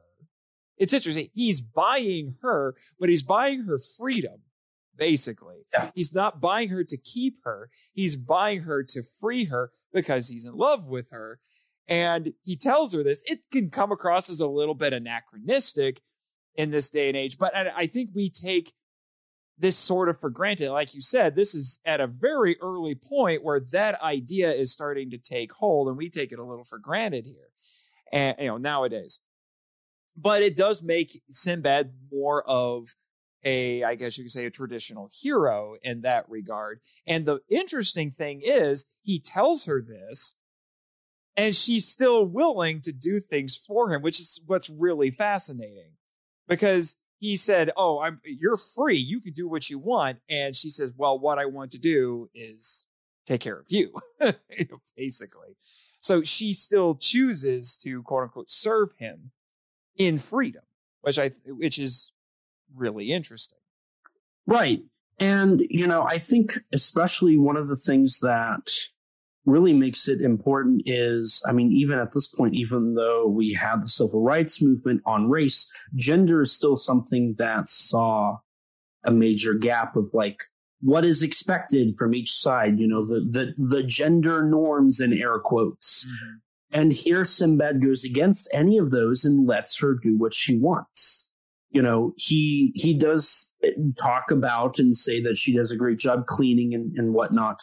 But he also, like you said, he asks for things and she does them. He doesn't tell her to do things. It's her free will, whether she wants to do that or not. And she's the only character outside of the visor that doesn't have to do work. Mm-hmm. They're not expected to do anything. They're treated as royalty. They're treated as a guest, not a crew member.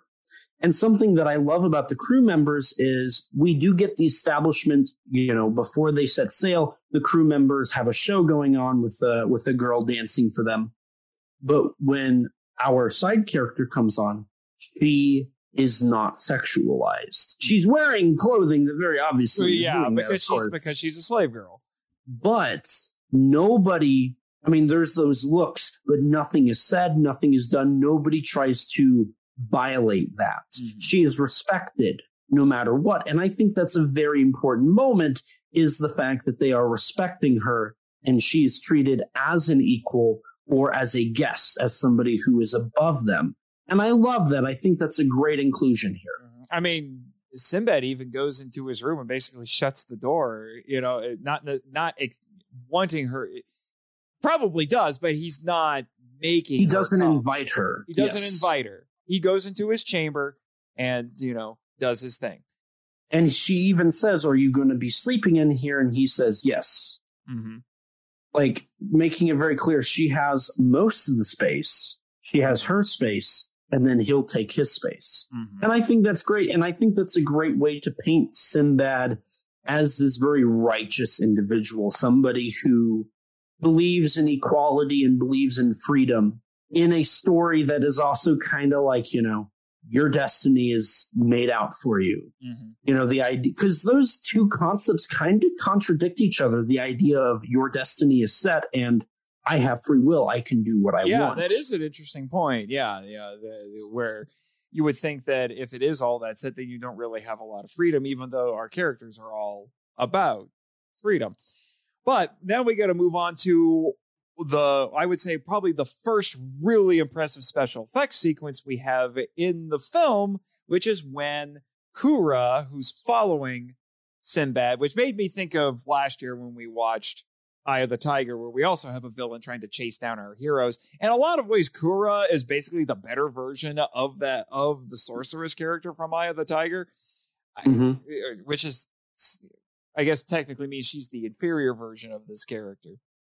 But anyway, Chase trying to chase him down, and he needs to get the chart to know where they're going because he wants to get there first.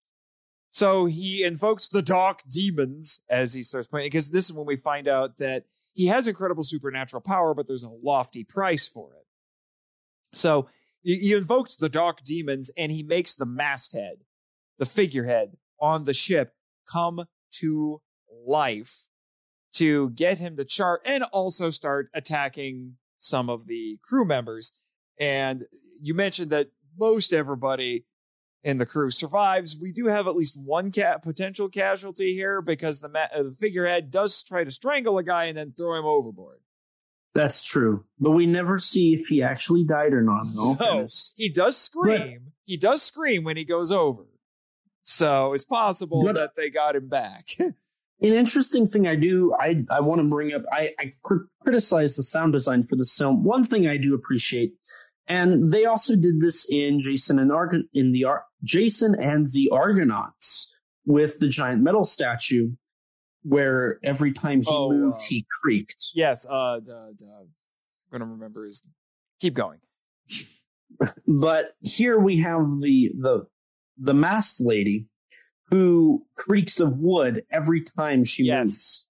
Yeah, I want to say the sound design for the stop motion creatures, I think, is pretty brilliant. I will say this, it's not very well mixed. The sound design is good here, but the sound mixing is not. It's very ASMR, but I love it when they have like specific sounds that really stand out. Mm-hmm. That's something like one of my favorite Japanese films, Kwaidan, does that with creaking wood in the long black Talos. Thank you. In Kwaidan, the opening segment, the long black hair, has creaking wood all throughout, and it's very obvious. Like, it sounds like the microphone's right up on the creaking wood. I even called back to that in my short film SOS Seek Shelter, where I used creaking wood floors to symbolize the house that this character was in, was shaking and creaking.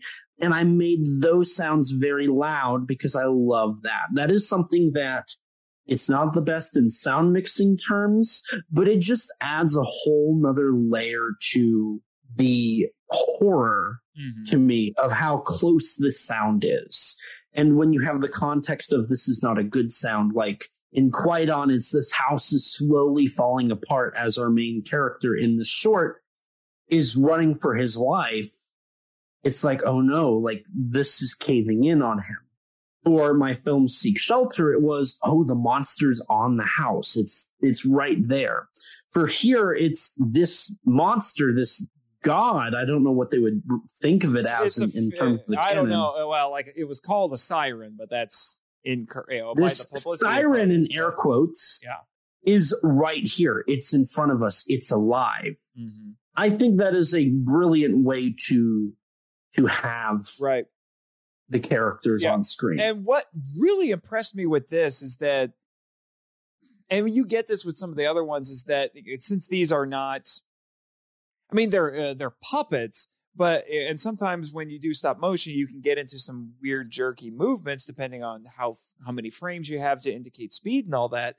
But I think Harryhausen might have leaned into the fact that these are stop motion puppets because the figurehead in particular moves kind of stiffly because it's wood. I always took it as like it's wood, so that's why it's moving stiffly. And the deity at the end is made out of metal. Yeah. So it's a little more janky with how it moves, and it's a little more robotic. Yeah. But so we have the figurehead here. It's with the creaking wood and everything, and its interactions with the characters are pretty impressive. It also. And I think they did some rear projection to make this work. There's a point where it smashes the cabin to get to the chart. And that is actually integrated really well. Like that is it's clearly two different shots. They had a prop on set that they wrecked. And then Harryhausen animated this puppet over on top of it. And it looks dang good. And what's funny is I bring that up because we have a shot when the figurehead is actually getting the chart, and it's not the puppet anymore. It is actually a gloved hand, and it sticks out as an obvious gloved hand. And I'm thinking to myself, you know what? You know, Harryhausen's doing a good job when that puppet looks way better than this gloved hand that they had to do as an insert. Yeah, and there's a couple shots in this film where they utilize a practical, like, glove or miniature or something. It's blink and you'll miss it moments. But when they are used, I feel like they look pretty good. And it's mostly to interact with real things. The homunculus throughout the film does have an actual puppet they use that actually moves to interact directly with our villain. Mm-hmm. There's a scene where he remakes it, and that's the part that's definitely inspired by the birth of the Emir. And that's probably that I think is probably the best scene of the homunculus right there, especially with Tom Baker acting toward it. Like his like the way he acts, which basically he's acting toward nothing.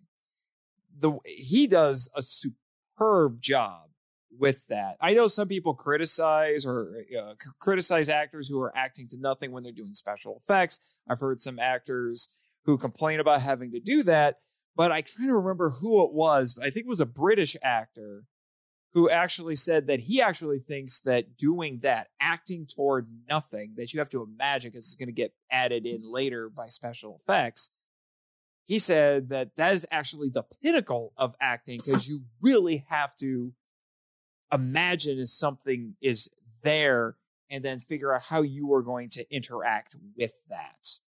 Right. Yeah. And so I have a little bit of trained acting experience. So the way you start is with monologues, which are all it is just you and you're acting towards the audience.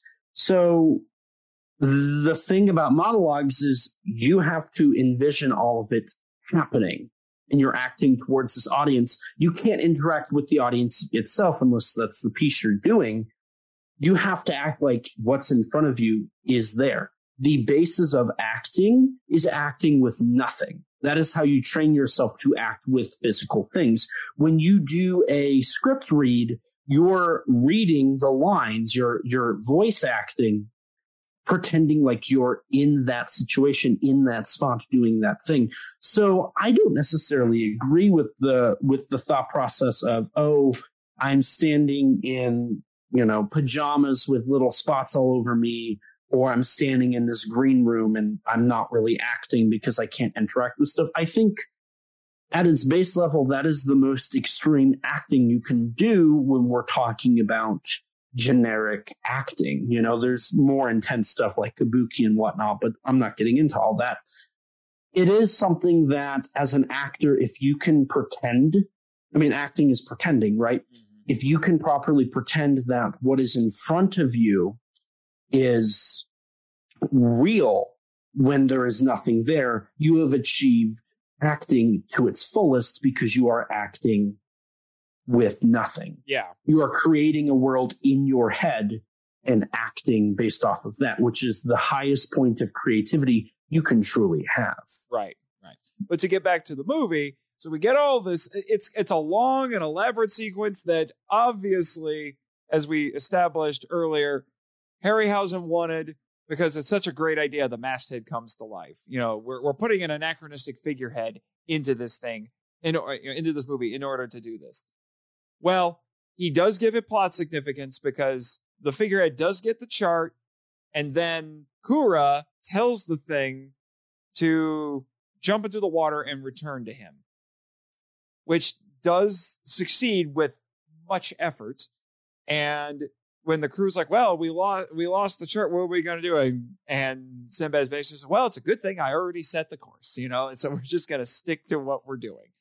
And he also makes it very clear that he knows what to do because it's all in his head, which I think furthermore cements the concept of this is his destiny. He's the man for this. That's why our character advisor earlier on was like, you are the chosen one. You are the one to do this because you are who you are. Sinbad is the sailor of the seven seas. For sure. So we get all of that, and we get all that out of the way. And this is also when we learn that, yes, Kura is powerful, but there's a major, major drawback. And I think it's only specifically when he, quote unquote, communes with the dark demons, because we see him do other supernatural things, and it doesn't seem to do that to him. So if he goes this far, the implication being that he is tapping into demonic powers, which should never be done. It is extremely forbidden. By doing that, it ages him more quickly. Or rather, it saps his strength and it makes him, and the physical manifestation of that is that he ages more quickly. So we actually end up seeing Tom Baker at several different ages throughout the film, because they represent that by putting bags under his eyes, making his skin look a little more wrinkly. His facial hair gets longer and changes color. So we see it wearing down on him. So then when we get to the end of the movie, when he gets to the fountain and his youth and strength are restored, he's suddenly an even bigger threat. Right. But I think the fact that he has in of himself a problem, the fact that he can't overdo it, and it's this thought process that a lot of villains have, which is if you go too far, you're going to cause your own doom, which various characters do. If we're talking, we've already talked about Star Wars plenty. Mm-hmm. To bring it up, the Sith Lord. Mm-hmm. He pushes Darth Vader so far and tries to push Luke so far that his ultimate demise is Darth Vader tossing him down. And then they retcon that and da-da-da-da-da, Disney Star Wars. If Jimmy was here, he would have opinions. But what I really love is our villain gets what he wants. They do pull a Thanos. He gets his youth back, and he becomes an even bigger threat for our characters to fight. I think it's so good that he has his own stakes, and he has his own narrative, and he achieves that narrative, which creates a bigger problem that you can do all in one film and not have to split it up into 2.5 to 3 hour long films with 60 characters. Sorry. I'm sorry. What was that? Anyway, but I want to bring this up because I was thinking about this while I was watching the movie. We've been drawing a lot of comparisons between Kura and what we get later with the Sorceress and Eye of the Tiger. And I know you and I talked about how as Eye of the Tiger went on, we started taking the villain less seriously. The villain was just not presenting as much of a threat because she was so undermining herself so early in the movie that it was hard to take her seriously. The question we've already said that, well, Kura is the better version of that. Do you think the same thing happens to Kura, or is it even when he is undermining himself because he gets his youth back at the end? Does that make it worth it, or is he still able to carry a reasonable threat level despite his own hubris getting in the way? Yeah, I really think that they do a great job at writing him because throughout all of this film, he is a threat. He chases down Sinbad at the beginning of the film. He's chasing them down in the sea. Eventually, he uses magic to get the charts. Now he has the charts. He knows where he's going. And then once they make landfall, he actually directly impacts their journey and stops them and prevents them from going forward, which gets him ahead, which in of itself is really nice to see. And then he uses and manipulates the natives to do his own work, which is, again, a great job. He is a threat. Yeah, I mean, depending on how you look at it, he commands a god. He uses his power to turn the natives into thinking that he is above their god. And I think that's a great narrative. I think that's a great usage of his power. He was physically weak at that time, but he was still mentally sharp. He's charismatic. He's clever. Yes. And so by the end of the film, he achieves what he wants. And even then, he's still clever. He still finds a way to turn the tides on the monsters fighting. Mm-hmm. He still gives, you can see in the actor's eyes for Sinbad, he's nervous about this final fight when he turns invisible. Mm-hmm. And the fact that at the very end, the only thing that gives Sinbad the upper hand is the brief moments, the momentary lapse of reason that he has when he realizes he has gotten what he wants. That is when Sinbad, who is equally as clever, and they establish that in the film, that he is very clever and he knows what he's doing, can strike him down when he needs to. Mm-hmm. He only needed a few seconds to find that moment to win the day. And he did that, which complements both of their intelligence. I almost would say that the villain losing wasn't even that bad of a thing because it was a very brief moment. Mm-hmm. And Sinbad, who was proven to be intelligent when he was, going up against the god, the deity, the centaur, the natives, the wooden statue, he quickly was like, get fire. Like, let's fight it with fire. It's wood. We can fight it that way. The fact that he's like boom, boom, boom, boom, boom, like he can on a dime, like figure out and problem solve it. It adds like he's the captain of the ship. As a manager, as a captain, as a leader, you have to be able to make quick problem solving decisions.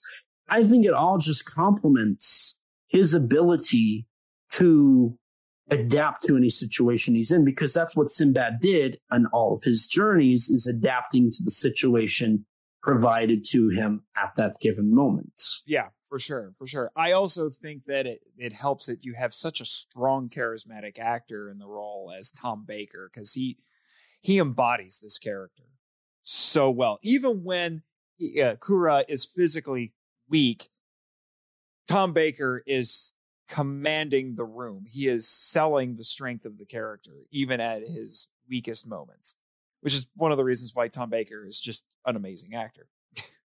So, and then, like I said, we get the scene with the homunculus again, and this was a moment where I'm like, man, Harryhausen's wing effects are just gold. They're so good in this, because that's where a lot of the expression for the homunculus comes from, is the wings.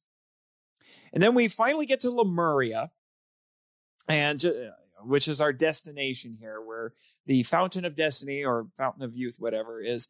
So just to explain to people, because I've heard the term Lemuria before, I did look up a couple of quick notes about Lemuria. And it is something that's been around for a while. It was basically a lost continent that was proposed in 1864 by a zoologist. There's a reason for that, named Philip Slater. And it was theorized to have sunk in the Indian Ocean. There was another scholar who wrote about this around the same time, who actually referred to it as the continent of Mu, which, if you're Tokusatsu fans, particularly Toho Tokusatsu fans, that's a little amusing. And it has since been, I'm not going to get into too much detail about it, but it has since been appropriated by occultists and by some as the origin point of the human race. But the theory of Lemuria has since been discredited because of the discovery of plate tectonics and continental drift in the 20th century. And the reason why it's called Lemuria is because of lemurs. The animal, yeah. It was proposed as an explanation for why there were lemur fossils in Madagascar and the Indian subcontinent, but not in continental Africa or the Middle East. A biologist by the name of Ernst Haeckel, I hope I said that right, suggested in 1870 that Lemuria could be, he was the one who suggested it could be the ancestral home of humans. This hypothesis caused this hypothesis to move beyond the scope of geology and zoogeography. I hope I said that right, which is what made this whole concept, this whole framework popular, outside of the scientific community. But then, like I said, by the 20th century, because of plate tectonics, no one really bought into it anymore. So Lemuria, in a lot of ways, is kind of like Atlantis or Mu, but it's definitely a newer version of that. Because Atlantis goes all the way back to ancient Greece, and Mu has been around for a while as well. I've done some research on Atlantis. Go listen to my Guardian of the Galaxy episode to learn more. Guardian of the Galaxy? Excuse me. You covered Guardian of the Galaxy? Gamera Guardian of the Galaxy. I would love to see that. Gamera Guardian of the Galaxy. Sorry. I want to know. The Guardian of the Universe. See, I'm screwing myself up here. This is too bad. See, you're being Jimmy right now. You're correcting me. Plot twist. I've always been Jimmy. What? You think dun. You think I would have figured that out by now? But anyway, so we get to Lemuria, and we've got our characters, Sinbad and the crew, trying to infiltrate things, and Kura's right behind them, and then we get into some shenanigans. Yep, we have Kura causing a cave-in for this temple where they go in. I'm trying to remember. Is that when they meet the? No, that's a little bit later. Oracle of all knowledge. Yeah, that's when they meet the Oracle. They do meet the Oracle there, and there's a Guardian there who I think I read in Ray Harryhausen's book that he said for years people thought that the hooded figure by the pool where they contact the Oracle was actually his wife, and he actually said no, it wasn't. I love the sequence. Simply, I love the prosthetics used on the Oracle of all knowledge. I think it looks really effective. It does, and it's very mythological with how like these fiery flames come up and this face appears. It's very kind of Wizard of Ozzy. I thought that too. I thought that I actually put in my notes like Wizard of Oz. Is that you or something? Like with the wizard. Yeah, and I love moments like this. It's really it's very fantastic and very based in that like mythology. I actually thought of Shakespeare when I saw this because they talk to this hooded figure that is implied to, even though you don't really see the face, definitely implied to be this old woman. And then, it's where they contact, it looks like a pool. And it reminded me of the opening of Macbeth with the Weird Sisters or the Wayward Sister, whichever term that you prefer, where they famously say, bubble, toil, and trouble. And that's when Macbeth comes and they prophesy over him and tell him, this is your destiny. Now, it was a very negative destiny, but prophecy spoken over them. So we get another oracle giving forth another prophecy. It's kind of, characters remarks like, why is he speaking in riddles? There's a comment about that. So we get all of this stuff to move the story forward. And then Kura causes a cave in. He makes the entire, and it's a miniature. It's a nice miniature. There's not a lot of quote unquote miniatures like we would understand miniatures as Tokusatsu fans, but this is one of them. And he uses his supernatural powers to get the temple to collapse, to trap our heroes in there so that he can go and find the fountain. And then we have this funny little sequence where everyone's trying to figure out how to get out, and they see a hole at the top of the ceiling, and this is where the kid becomes a little bit useful, and he says, "Hey, everybody, take your sashes, tie them together, make a rope, and then we can." Then we can throw that up there. And there's this funny little joke where his pants drop because he takes his belt off, and Marchiana kind of makes eyes at him a little bit, And so then they tie all this up, and then they use a bow and arrow. Sinbad used a bow and arrow to shoot it up there to get it caught. And then you have another really great line, I felt like, in this thing where, oh, no. This was said by the kid earlier. I'm sorry. He says, my heart is full of bravery, but I have very cowardly legs. I chuckled at that line. Yeah, I did too. And then there was another line where they're trying to figure out how to get out, and someone says a live dog is better than a dead lion, which I swear I've heard before. But the line I was trying to get at right here is the kid volunteers to climb up there first, and he says, I am the lightest. And then Sinbad says, no, I'm the most foolhardy. So he's the one climbs up there. I loved it because it's kind of a self-deprecating way to say, no, let me do it. You don't need to. Yeah. And then it's actually a pretty suspenseful sequence, I have to say, because you have Sinbad trying to climb up there, and the rod that they use is not entirely secured, so it's wiggling around. And then the homunculus shows up and is trying to get him to fall.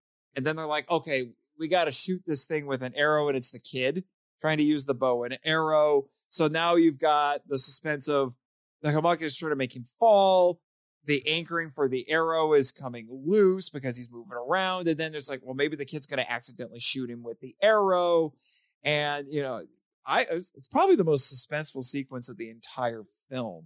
I would agree with that. I thought it was great. It was great. And we do get an interesting little bit of the stop motion where it's flying around, but then we see an arrow go through the homunculus and then he falls down. Now, I will admit, the part where the arrow hits the homunculus, not quite as good as the rest of it. It looked a little weird to me. Yeah, it's a little jumpy because doing like single items flying through the air in stop motion is incredibly difficult, and then you gotta composite it just right so the parts that are used to like make it move don't entirely show through. So it is a little janky. But what I really appreciate is the following scene after this. And by the way, in this moment, the editing is actually pretty nice. It is fast editing, similar to the opening, but with the suspense, it's jumping from the anchor to Sinbad to down below. Yep. It's very well done. Yeah. Oh, and I should mention this entire plan is paying off the line of the movie, which is, tie up your camel.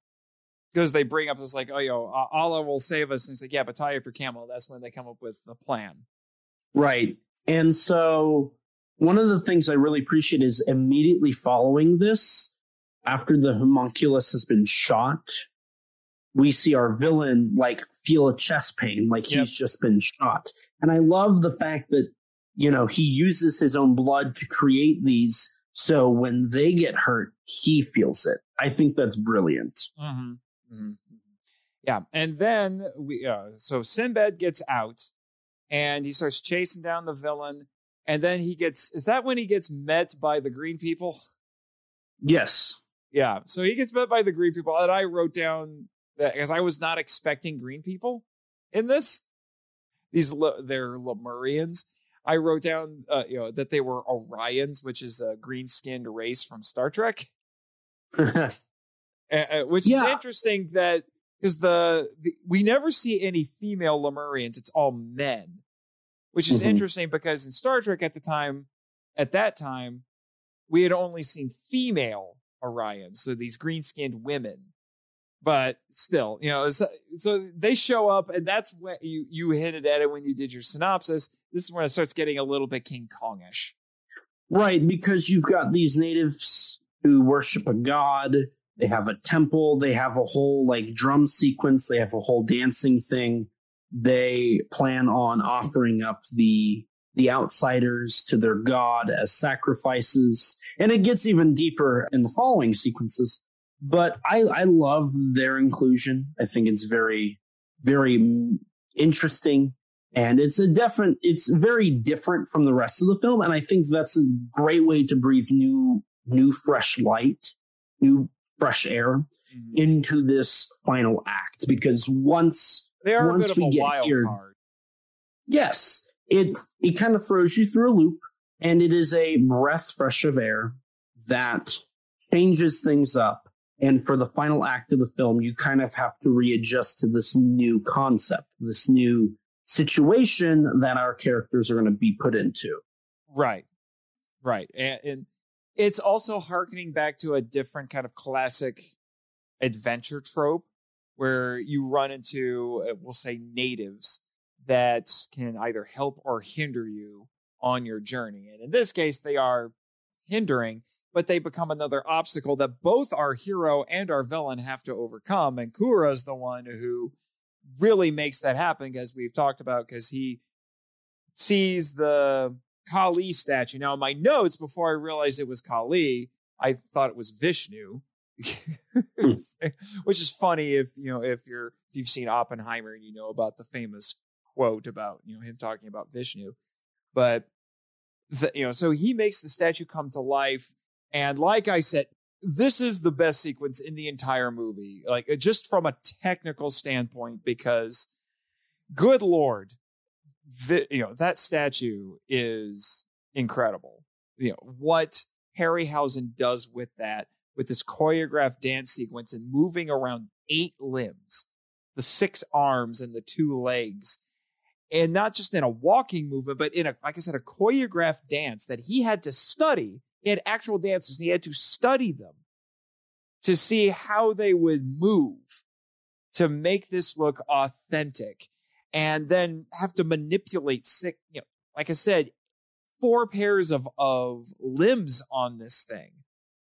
I don't even want to begin to understand how to coordinate all that much. I mean, we love Willis O'Brien for what he did, but at least Kong was a humanoid creature with, the normal amount of limbs. This is all a ton more stuff to have to keep track of. And I think Harryhausen even did say, it's like, yeah, I gave myself a bunch of extra work with this.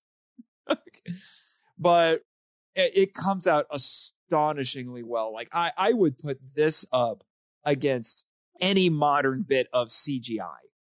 The dance sequence in particular is just absolutely incredible. Yeah, after this, when Kali starts fighting everybody, it's Jason and the Argonauts again. So I think at that point, he's just replicating what he did before that was already superb.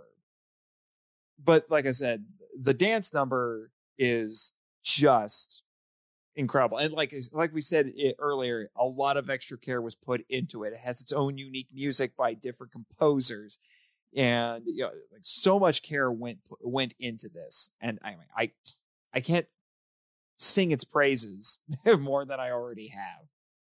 Just if you've seen no other scene in this movie, go watch this one. If it's on YouTube, watch it, because it's just go watch the whole movie. Just go watch the whole movie. But if you only watch one part, it's actually free on YouTube.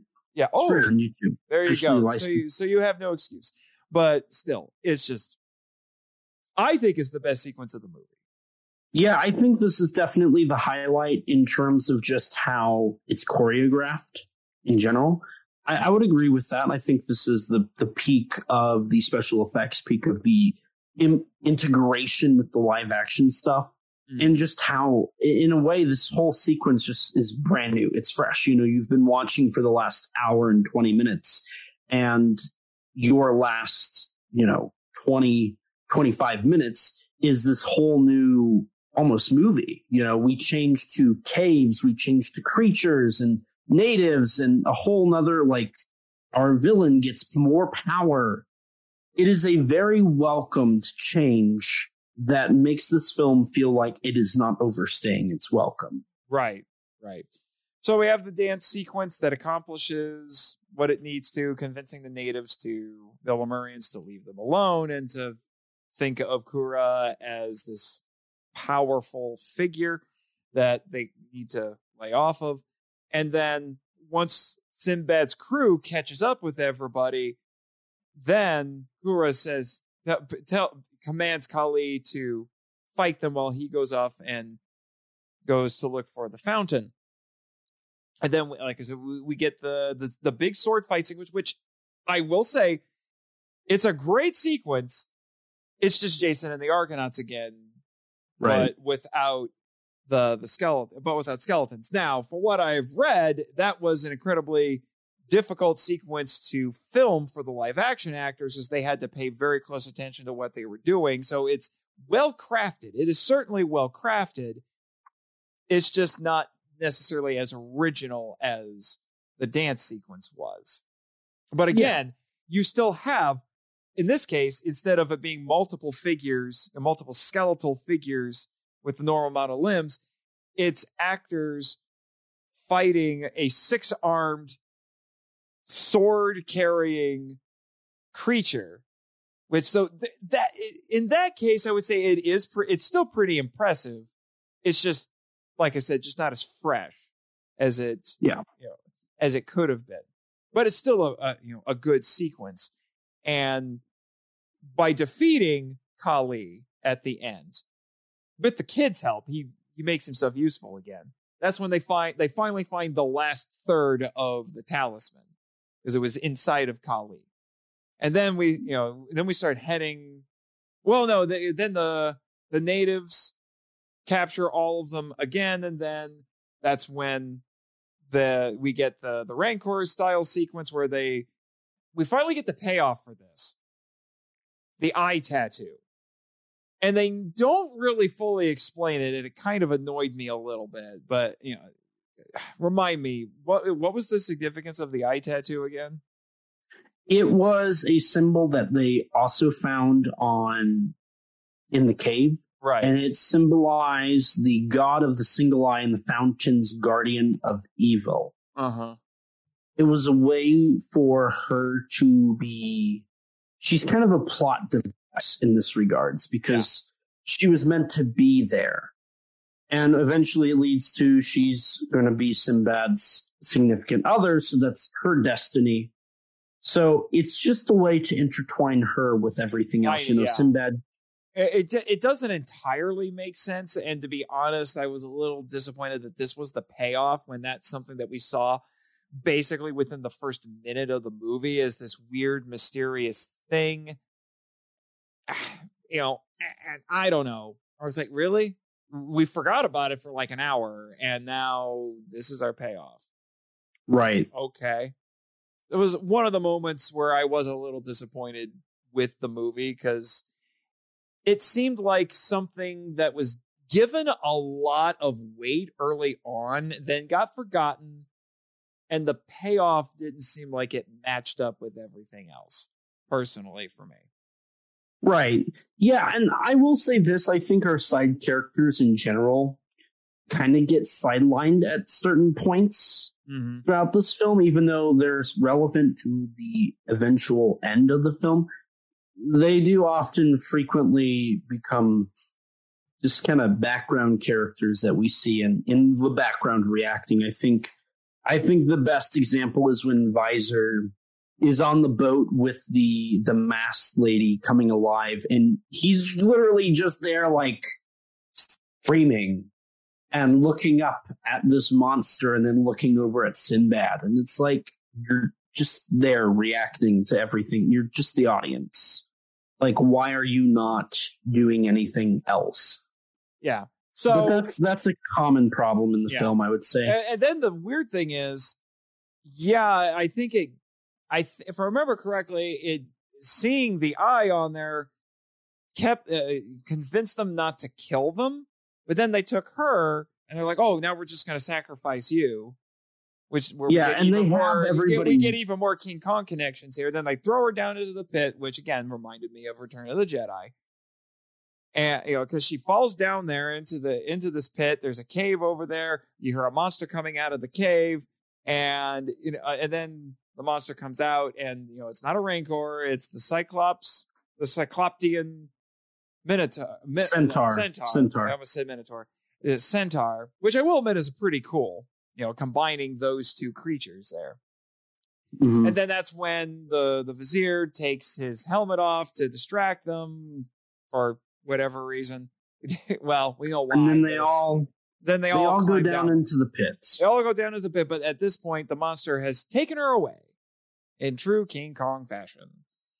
Yeah, the whole sequence reeks of King Kong, which is not a bad thing, but it's all very King Kong inspired. And once they get down into the pit, they start looking for her, and they let Korra go to the Fountain of Destiny and do his thing, dropping the tablets in, getting his life force, having the cloak, the shield of darkness, and which turns him invisible. This.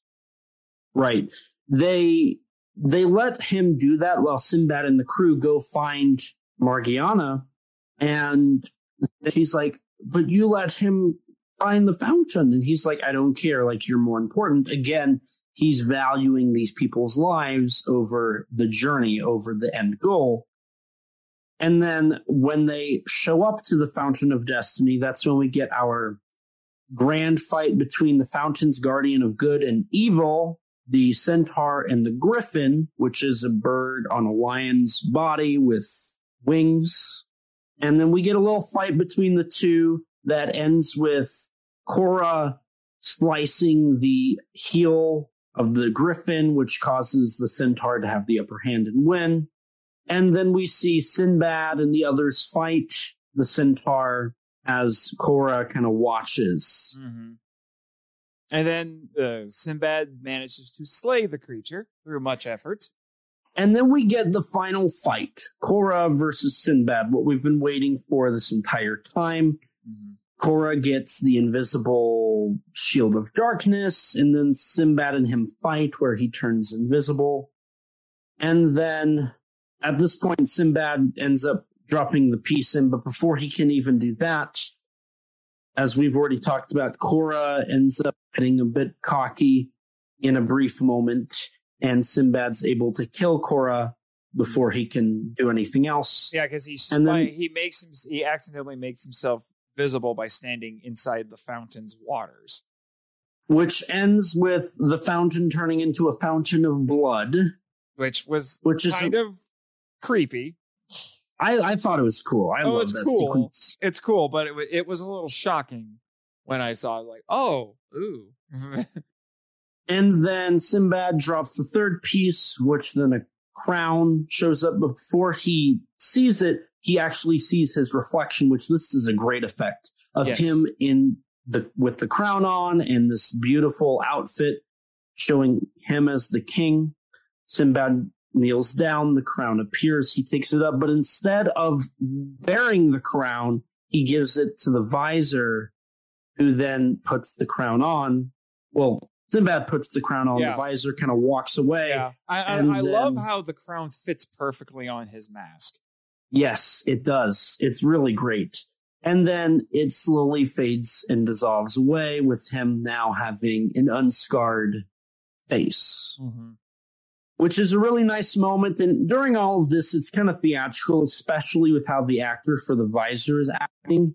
It's very theatrical with his motions and what he's saying and doing. And then he proclaims he is the king. They all bow to him. And then we get back to the ship. Actually, fun fact, Ray Harryhausen's best friend in the world, Ray Bradbury, the author, actually told him when he saw the movie, he's like, why didn't you have the guy shed a tear after his face was restored? And Harryhausen's like, oh, yeah, we just didn't think to do it at the time. But I wish we had.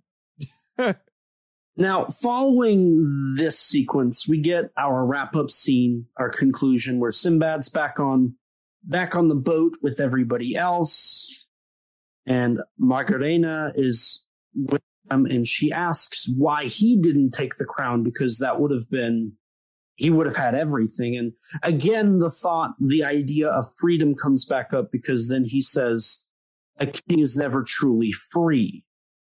And he wants to be a free man. And I think that's a very interesting concept, the idea of no matter what, with responsibility comes a level of entrapment. You can't truly be free. You have to have loyalty. You have to have a commitment to something. Yeah, it's the Spider-Man concept, with great power comes great responsibility. Yeah, you can be a king, but being a king requires things of you.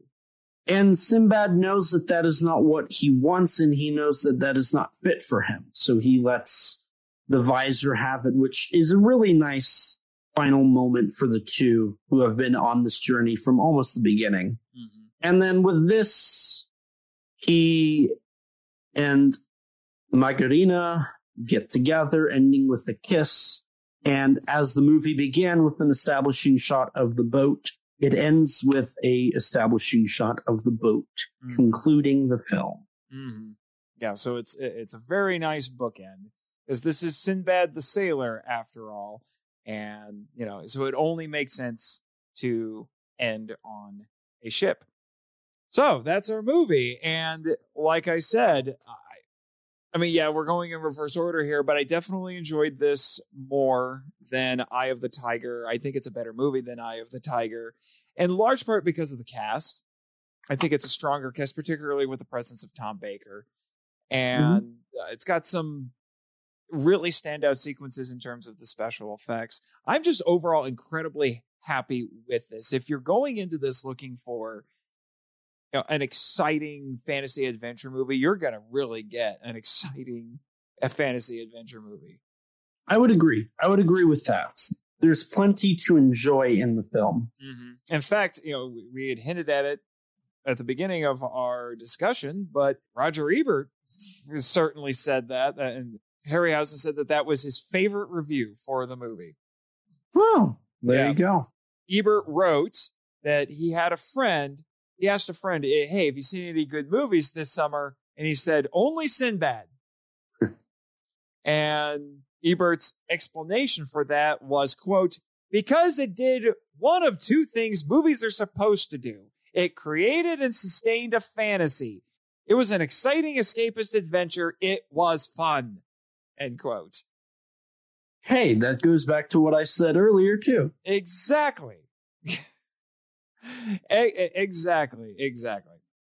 So I do have you have a little bit of a Toku topic as well. Toku topic as we do on the Film Vault that you want to talk about. Do you want to go first or should I? Mine happens to pertain to post-film release, post everything. So I'll let you go first. Okay. So, because I did a little bit of research, I mentioned that I would do this last year, actually. I did a little bit of research on Sinbad the Sailor as a folkloric character, because he's not as prominent as other, we'll say, mythic heroes, but he's got enough out there, particularly if you're going through the filmography of Harryhausen. He did 3 movies with Sinbad, more than any other character. But the stories of Sinbad the Sailor are attributed to 1001 Arabian Nights, or just Arabian Nights, which is a collection of Middle Eastern stories. And they take place during this is what I couldn't remember earlier, the Abbasid Caliphate, which was in the 8th and 9th century. Now, this is when they were written down. They were probably told orally a lot sooner than that, probably as far back as that caliphate. Because the first European translation of 1001 Arabian Nights was by Antoine Galland.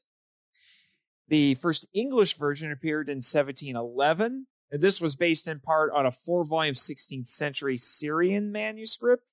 And then they were published separately in English around 1770. And then they gained popularity in the United States with the 1794 Philadelphia edition, which included other famous stories from Arabian Nights like Aladdin and the Lamp and things like that.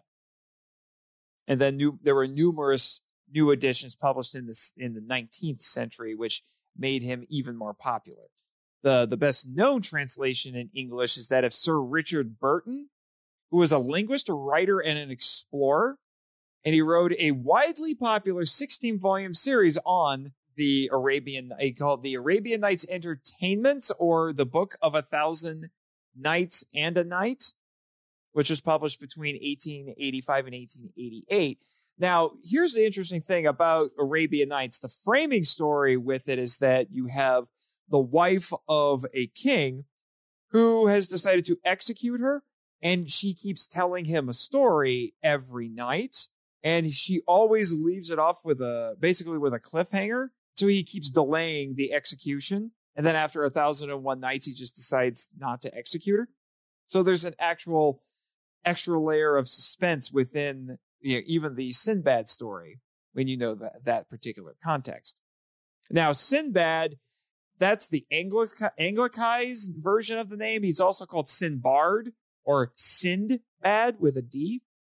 And it's believed that the character's origins are probably entwined with Middle Eastern, Persian, and Indian folk tales, which actually makes those Persian and Indian elements in this movie not quite as strange. And the earliest versions of these stories, as part of the Arabian Nights, appeared in Arabic manuscripts during the Islamic Golden Age, which was from the 8th to the 14th century.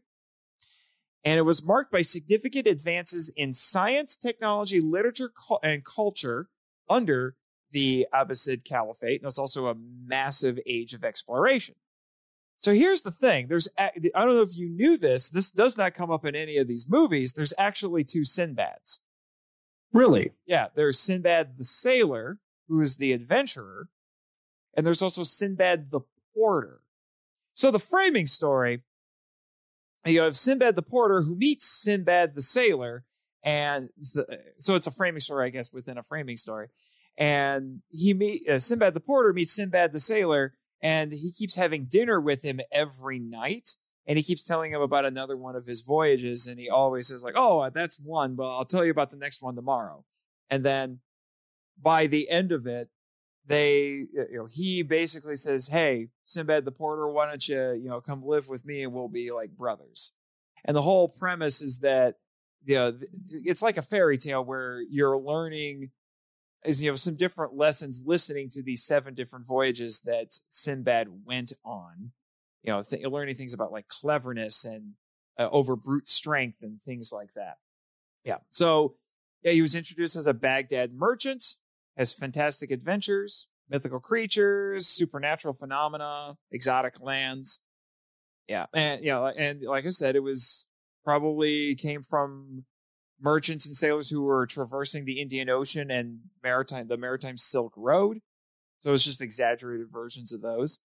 And there's a distinct narrative to each one of these 7 different voyages. So it's departure from home, encounter with challenges, and a proverbial return, which one of the sources I looked at argued has been very influential on literature ever since then and entertainment, because it follows that hero's journey And these stories are not only meant to entertain, but they're supposed to, like I said, impart moral lessons about bravery, resourcefulness, things like that.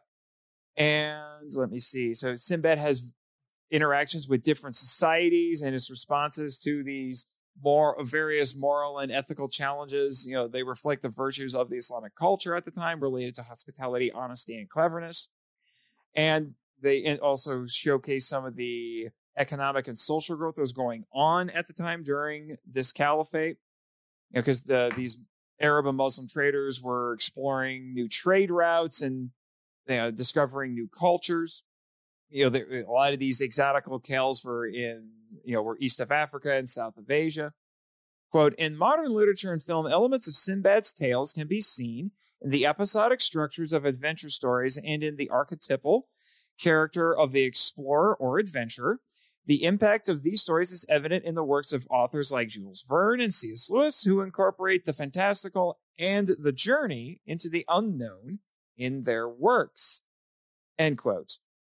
And then one last little note here I wanted to bring up is obviously Harryhausen's adaptations are not the only screen adaptations of Sinbad. There are a lot of them.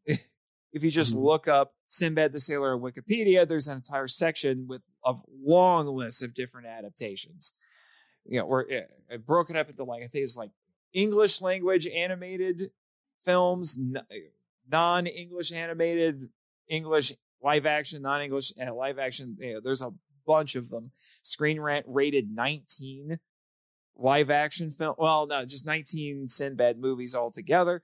There was a television show that was on for a couple of years that I watched when I was a kid.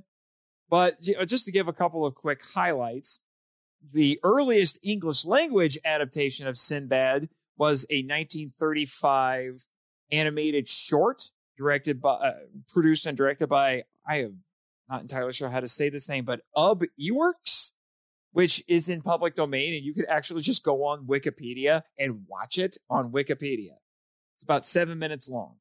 And then a year later, in 1936, and I bring this up because it's kind of a high-profile appearance, but you had Popeye the Sailor meets Sinbad the Sailor, which was a two-reel short animated subject, and it was produced by Fleischer Studios for Paramount.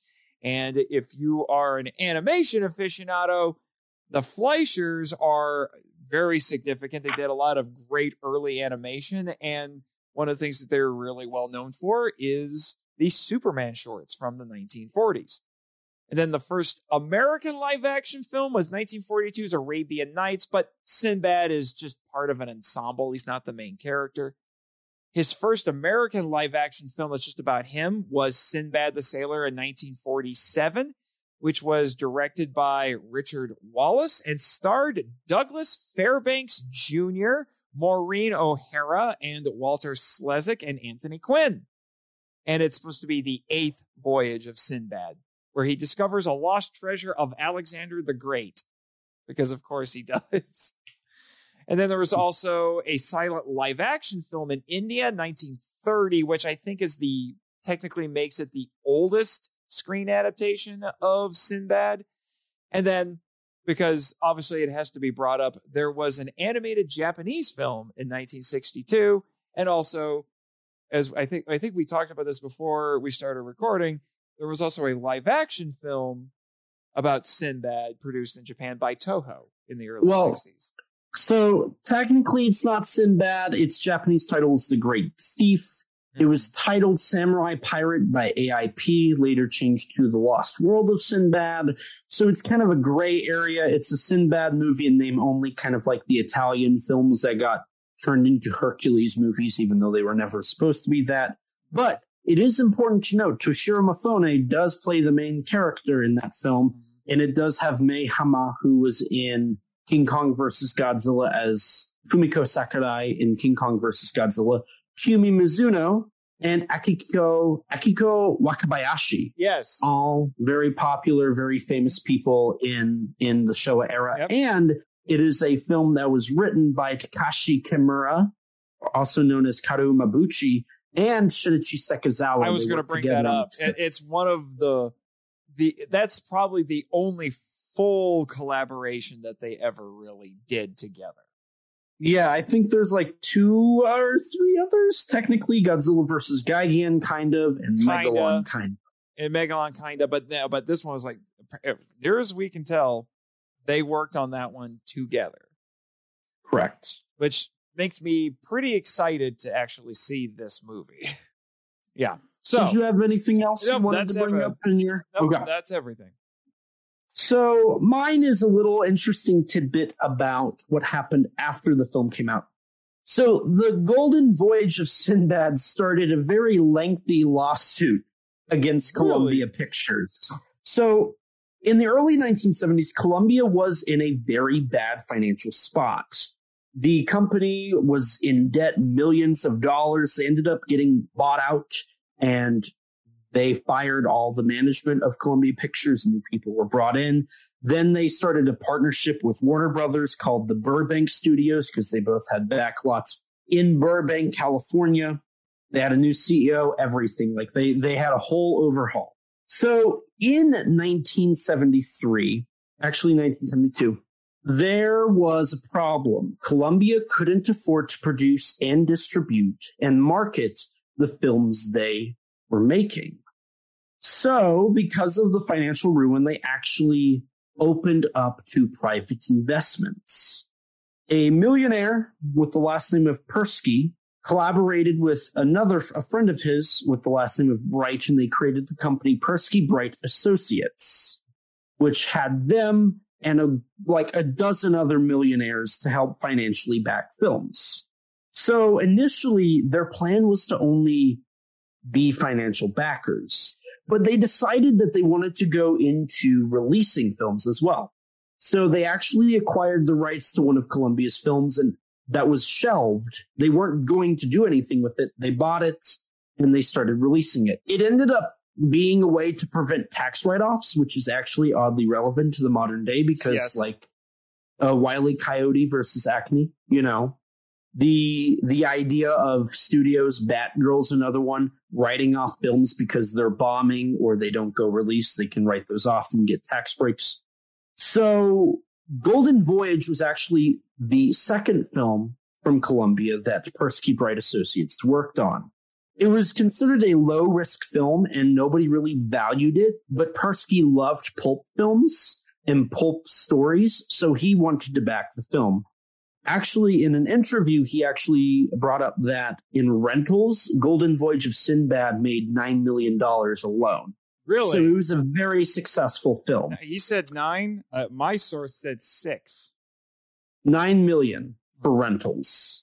So the way it worked was the proceeds of the film would be split between Columbia Pictures and repayment for promissory notes that Persky Bright had made on each film. For anybody that doesn't know what those are, they're little written notes that are saying, like, I, Elijah Thomas, agree to borrow $2,000 from Nathan Marchand and will pay back by this point in time. And that was the deal. Now, interestingly enough, because they were buying the rights to distribute, they were giving Columbia the money to distribute them, so they were buying the rights. They weren't going to another distributor. They were using Columbia, but they were giving Columbia the money to do it. So that happened with Golden Voyage of Sinbad. That was part of their deal, from what I've been able to figure out. So what happened was, in 1974, legal trouble fell upon Columbia Pictures, with Lester Persky and Dick Bright claiming that there was some manipulation of the books to not give them the money they were owed, because they were borrowing money from various people, right? So Golden Voyage is one of those films, but this was about 6 or 7 movies. They invested over $25 million by 1976.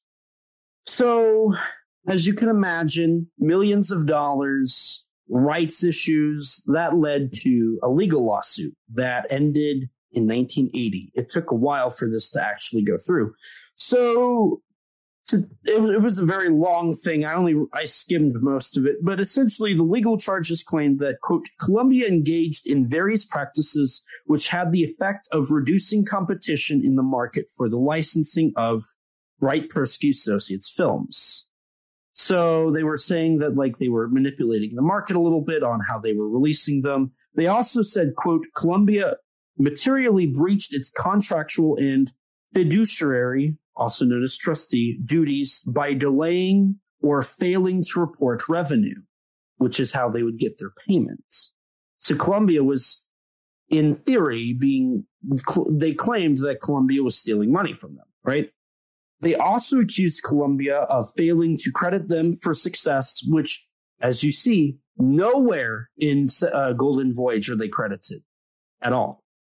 He actually, funny enough, Persky also financed Taxi Driver, but you don't hear his name anywhere in that, do you?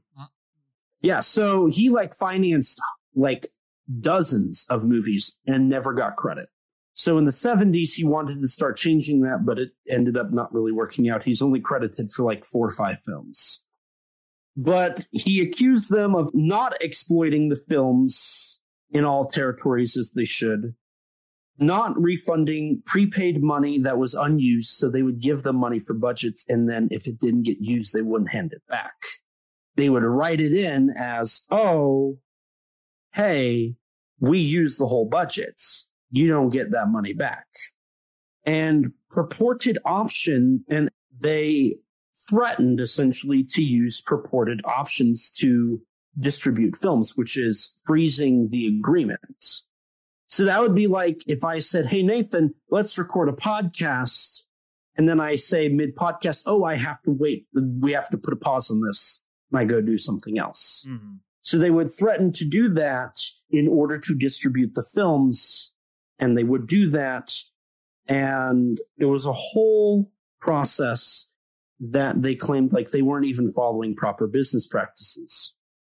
So all of this ended in 1980. It was also accused that a lot of the main people of Columbia were evading taxes, which oddly relevant to rich, famous people right now, if you catch my drift. And so you would think with all this, there would be some evidence here, right? And, they also accuse them of copyright infringement because they technically bought the rights to these films and then just had Columbia distribute them. But because there was a lot of oh, they said this, they did this without a lot of evidence, there wasn't really a paper trail to follow. The lawsuit in everything that Persky Bright Associates tried to get was dismissed. They went into this court for 5 years roughly, and they got nothing out of it. And I think Columbia ended up just getting a pass on everything. Everything was denied. Wow. So Golden Voyage of Sinbad. Oh, and that's partially why there was no sequel to this. Part of that was because... No, I guess official sequel. I mean, you did have Eye of Correct. the Tiger. But... Correct, but they were going to do a sequel, but that ended up falling through when the whole lawsuit started, because part of that was, hey, we paid for this, we own this, you can't do this. And because that happened from 1974 all the way to 1980, by that point, they did Eye of the Tiger, which was not a direct sequel, which probably explains why it was not a direct sequel. So, Golden Voyage started a lawsuit with Columbia Pictures. Just think about that. That's crazy. Now, before we wrap things up here and end on the most noblest of traditions, we got a few things more. But before we do those, do you have any more notes you wanted to cover, or did we? No. I was expecting we would be getting into our ranking and the casting crew. Okay. Well, before we do that, I have one note that I didn't get to say yet. What's that? And that is, so the magical spells that Korra says at the beginning of the film, let me read them off to you. Spoop, Okrok, Rof, Okruk, me. You want to know what that means? What does it mean? It's backwards for I'm cuckoo for Cocoa Puffs. Are you kidding? Here's the second one. He says, Titbar, Gillis, Ilumno Sik Rofra Ix. You want to know what that means? What is it? Tricks are for kids only, silly rabbits. You're kidding. Nope. Wow. Popular cereal brand slogans were used backwards for the magical spells spoken by the antagonist of this film. That is amazing.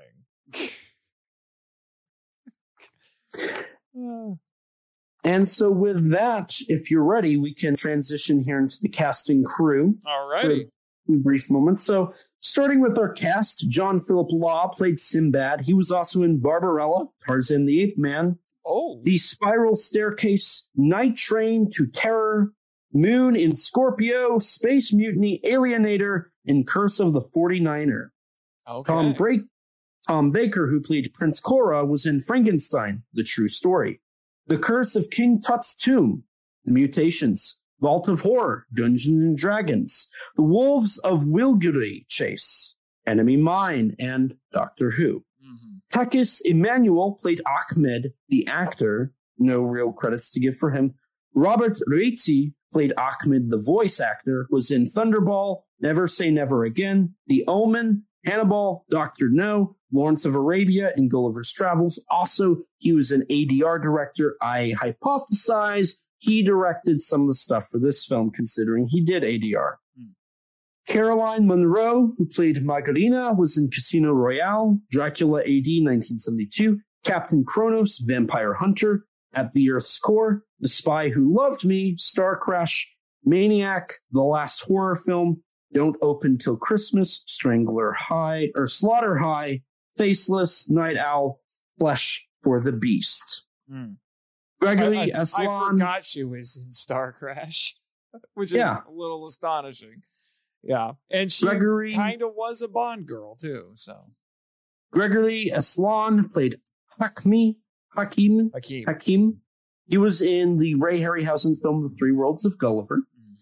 David Garfield played Abdul.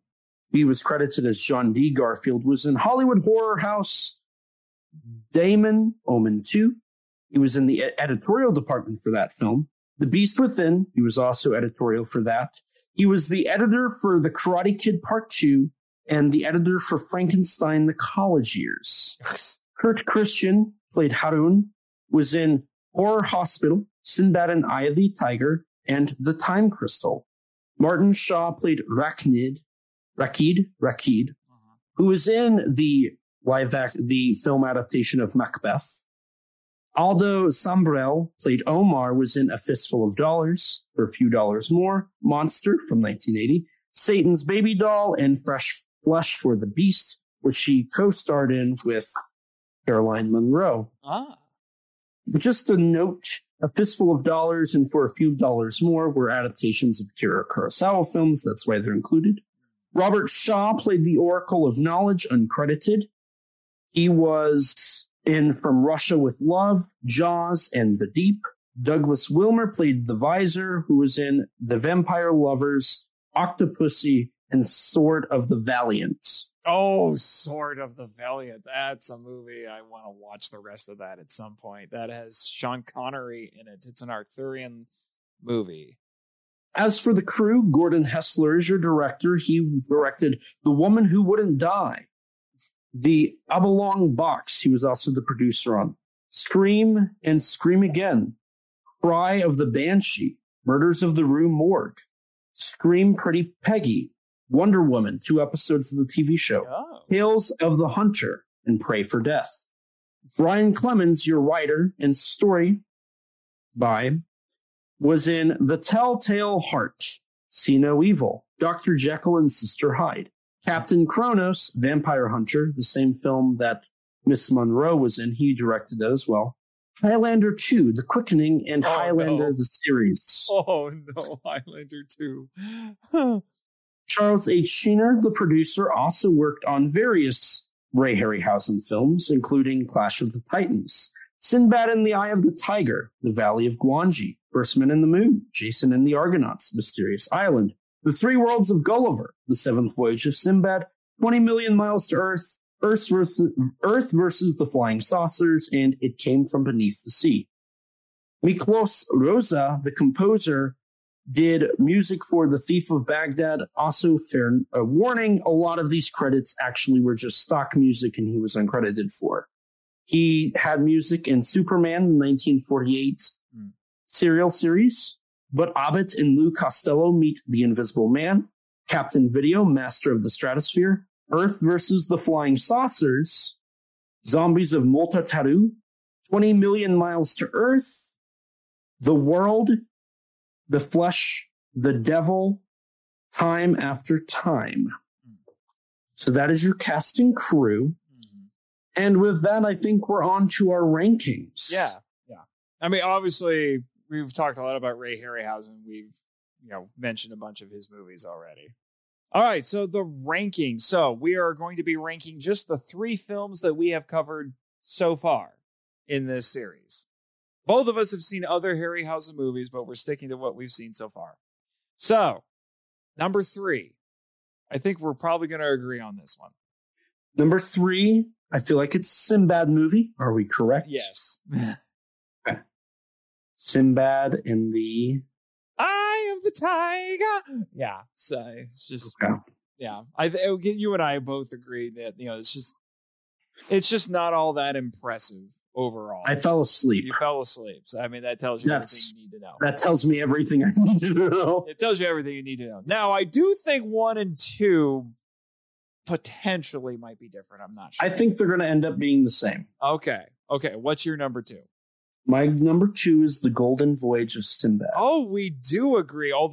Because mine is also Golden Voyage. Although I will admit, I went a little bit back and forth at certain points, trying to decide if I wanted that one or Clash of the Titans. Because I'm guessing Clash of the Titans is number 1. Clash of the Titans number 1. Clash of the Titans is number 1 because that's the big finale where, that's the massive send-off. It's the end of an era in a lot of ways. And yes, it feels like it feels like a 1980 movie, but it also feels very much like a throwback at the same time. Whereas I will admit, Golden Voyage has several sequences in this. I mean, we sung the praises of, the acting is tremendous and all of the production value that it has. There are sequences in it that I do think rival a lot of the stuff that we see in Clash of the Titans, but then there's also a lot of stuff that's been done before. Yeah. Which I think is really what brings it down for me, is the fact that there are more sequences that are just calling back to what had already been done. Yeah, I agree. At the end of the day, I think Golden Voyage is a lot of familiarity, which is not a bad thing when you're talking about Harryhausen. But because it's so familiar, it doesn't do a lot of new exciting things or reinventing anything. It just ends up being a little middle of the road. Yeah. Like, it's good. It's not great. It's not bad or okay. It's good. Yeah. It's one of the few times where I would honestly say that what really helps prop the movie up is actually the stuff besides the Harryhausen effects. Oh, yeah. If it wasn't for such a great crew and cast, I think this film would fail, if I'm going to be honest. Yeah.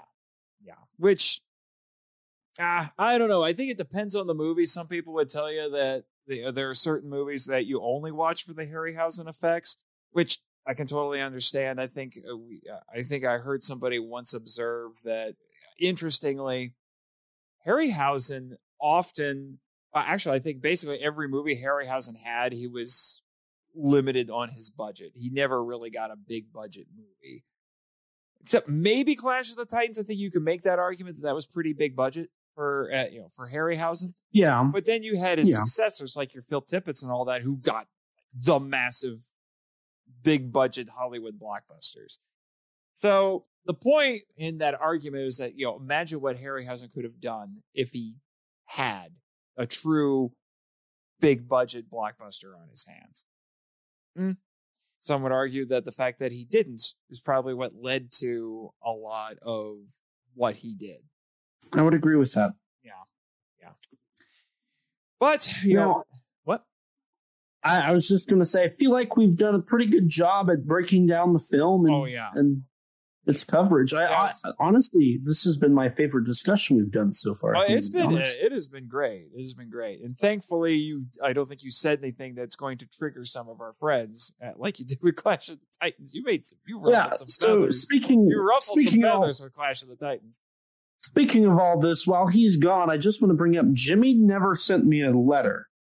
We talked about it last time. He was going to send me a letter, but he never did. He's a failure. I'm waiting for that email. You bring it, Jimmy. I dare you. I double dog dare you. Oh, you're whipping out the double dog dares. I am. Oh, no. You can't get out of it now. Also, just, with us both being on cast right now, there was something that you said last recording I wanted to bring up as we wrap things up here with our closing banter. All right. And we're going to get your live reaction here. So, in the recording last time on the Monster Conversation Harryhausen Annual number 2, Sinbad in the Eye of the Tiger, 1977, you say, quote, "You're catching up. It's making me nervous," end quote. Nathan, 2023. Now, Nathan, you are now officially behind Kaiju Conversation. What's your take on that, Mr. Marchand? Congratulations and enjoy it while it lasts. While it lasts. While it lasts. He says that like he thinks he'll take that crown back. I am like the king at the end of Golden Voyage. Are you the vizier now? Yeah, I am the vizier.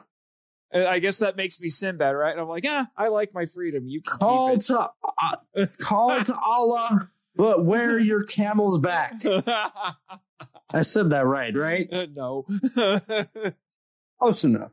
Close enough. Close. But no, this has been a lot of fun, Nathan. I enjoyed it a lot. Thank you for once again joining me in this celebration of yours, mine's, and Ray. Yes. Our new band. Our new band. Our new band. Now, before we conclude in the most noblest of podcasting traditions, as I like to dub thee.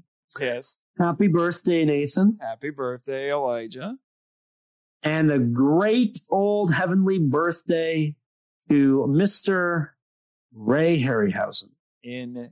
But yes, that noblest of podcasting traditions. That's copyrighted. You can't say that. Oh, okay, fine. I'll go with my shameless self-promotion. There. There we go. Both sticks have been satisfied. Yeah. A true crossover. A true crossover. Well, now the question becomes, which of us gets to go first? Because you got a script. I do. Well, why do we do this? Let's start with yours. All right. Because as the listeners know, there will be 2 versions of this. Yes. One with Nathan's conclusion, one with my conclusion.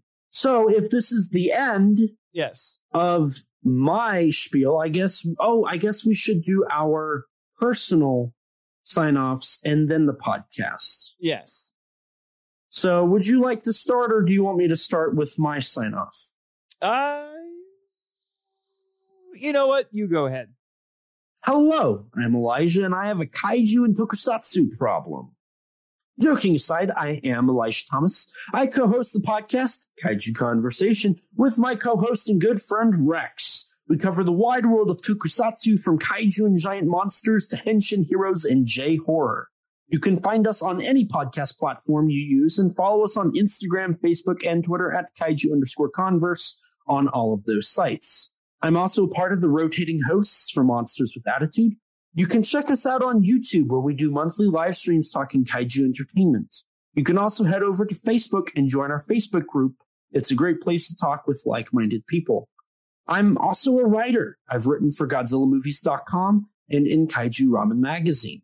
Currently, I write for Kaiju United, and my writing has also been featured in the book Giant Bug Cinema, a Monster Kid's Guide from Bear Manor Media, where I wrote about Ghidorah, the three-headed monster.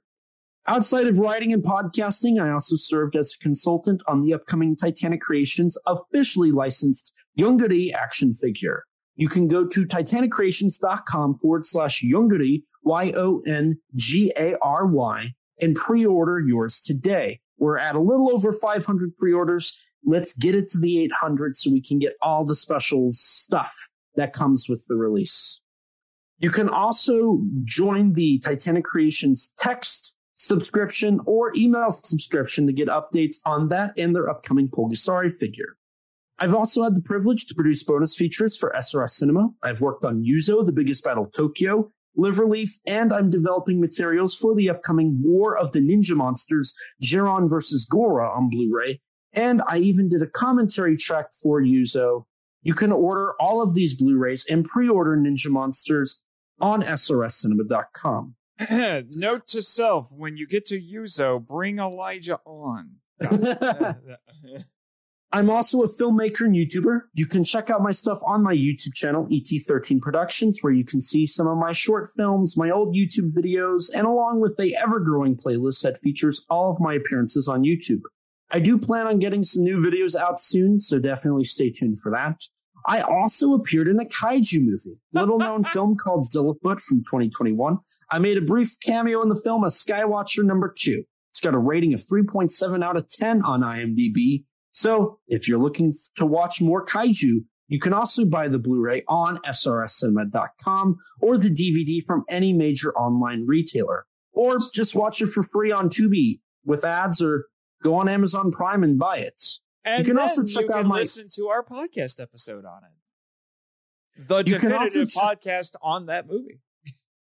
You can also check out my action figure photography on my Instagram at ET13_productions and my X, the artist formerly known as Twitter, thanks Danny, at the same handle. Also, just a quick note, my film Edokami no Gyakushu, translated as Well God's Counterattack, will be premiering at G-Fest. If you're going, please go to the amateur video contest, as it is a contestant in that contest. If it does well, I'm hoping to put it into more film festival circuits, so stay tuned for that. Nathan, what do you got?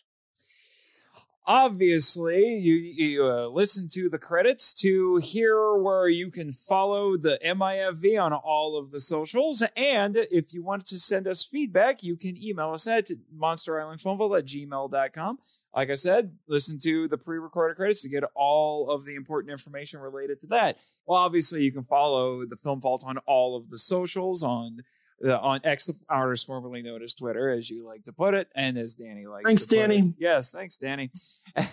And also on Instagram and on Facebook. And do join the Markalite Lounge official Facebook group for the Film Vault on Facebook, as well as the Markalite Lounge Discord server as well.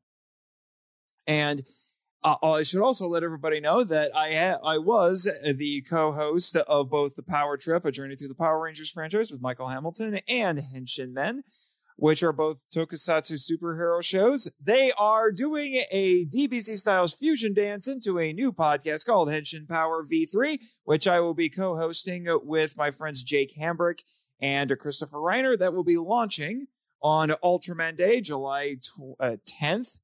2024, so stay tuned for that. We'll be kicking that show off with, obviously, Kamen Rider V3. If you want to check out my writings, you check out my author website at nathanjsmarchand.com, where you can see my relatively updated blog where I muse about whatever's on my mind at that moment, and also learn about where all the different places where I've written, such as Kaiju United, Giant Bug Cinema. But you wrote about Ghidorah the Three-Headed Monster. I got stuck with Monster from Green Hell.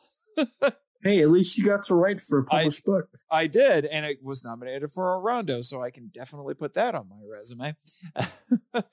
And, so you'll learn about all my books there, including a kaiju novella that I co-wrote with my friends Natasha and Nick Hayden and Timothy Deal. It's called Destroyer. And there's also some other collections that I've done that are kaiju related, such as Attack of the Kaiju Volume 2 for Wild Hunt Press. And I think that, that's basically everything. Oh, and check out Scyther Inc. Productions, which is fan-produced audio dramas, including X-Men and Power Rangers, where I infamously play Rito, and Deadpool, of all people. And as by the time that this gets published, I will have made my debut as Johnny Storm, baby, the Human Torch on Avengers, the audio drama. I think I've covered basically everything. So I think we're good to go. Well, in that case, I think it's time to conclude with our sign-offs. All righty. Don't forget to rate us on iTunes. That boosts our ratings and helps us get recommended to more people just like you. If you don't have an Apple device, which I don't blame you, I don't actually, that's a lie. I'm literally reading the script off of a MacBook. You can rate us on Spotify. To stay up to date with all things Kaiju Conversation related, head over to www.kaijuconversation.com to find our episodes, social media, news, and updates. Follow us on Twitter at KAIJU_CONVERS. If you don't have Twitter, you can follow us on Instagram or like us on Facebook. If you're like me before podcasting and you don't have any social media, lucky you. You can email us at kaijuconversation@gmail.com, all lowercase, all one word, you know the drill. And as always, we'll read your reviews on air for everyone to hear. We also have a Teespring store. Eventually, we'll have original artwork on there, but until then, you can sport our awesome logo on a t-shirt or maybe even a coffee mug. If you'd like to chat with us, check out our Discord server full of others that have similar interests to you. Recently, in the General One chat, there was a discussion about how the Oscars held a Q&A with the Ultraman Rising director. It's a great community full of great people. Don't forget to subscribe to our YouTube channel and hit the bell so you can be notified anytime we upload a video. We sometimes post exclusives to the channel, like bloopers for episodes or minisodes talking about news or other subjects. We also have an interview with MechaGodzilla designer Jared Krzyzewski on the channel. I definitely botched his name, and I'm so sorry for that. We also host a monthly show called Kaiju Conversation Live, where I go live with one special guest, and we just have a casual conversation. And a huge thanks to Rex for editing all of the episodes we do, except for this one. Thanks, Nathan, for editing this. All of his links, Rex's, can be found in the description below. Along with Rex, we'd like to give a huge thanks and shout out to Danny DiManna of the Godzilla Novelization Project for his amazing vocals on our theme song. You can support him by following him on Twitter at Danzilla93_GMP or visit his website, GodzillaNovelizationProject.com. And a huge thanks to Grattan Conwell from the podcast Giant Monster BS for composing the music for our theme song. You can support him by following the podcast on Twitter at Giant Monster BS or on any podcast platform under the name Giant Monster BS. And with that, we're going to wrap things up here. So thank you guys so much for listening. And as always, please remember, life's too short to not talk big. Bye, guys. We are set, we are in debt, there's nothing to sweat. Life's too short now, baby. And not too big now, baby. Conversation. His name's Elijah, baby. And also Rex now, baby. We love those kaiju, baby. And you will too now.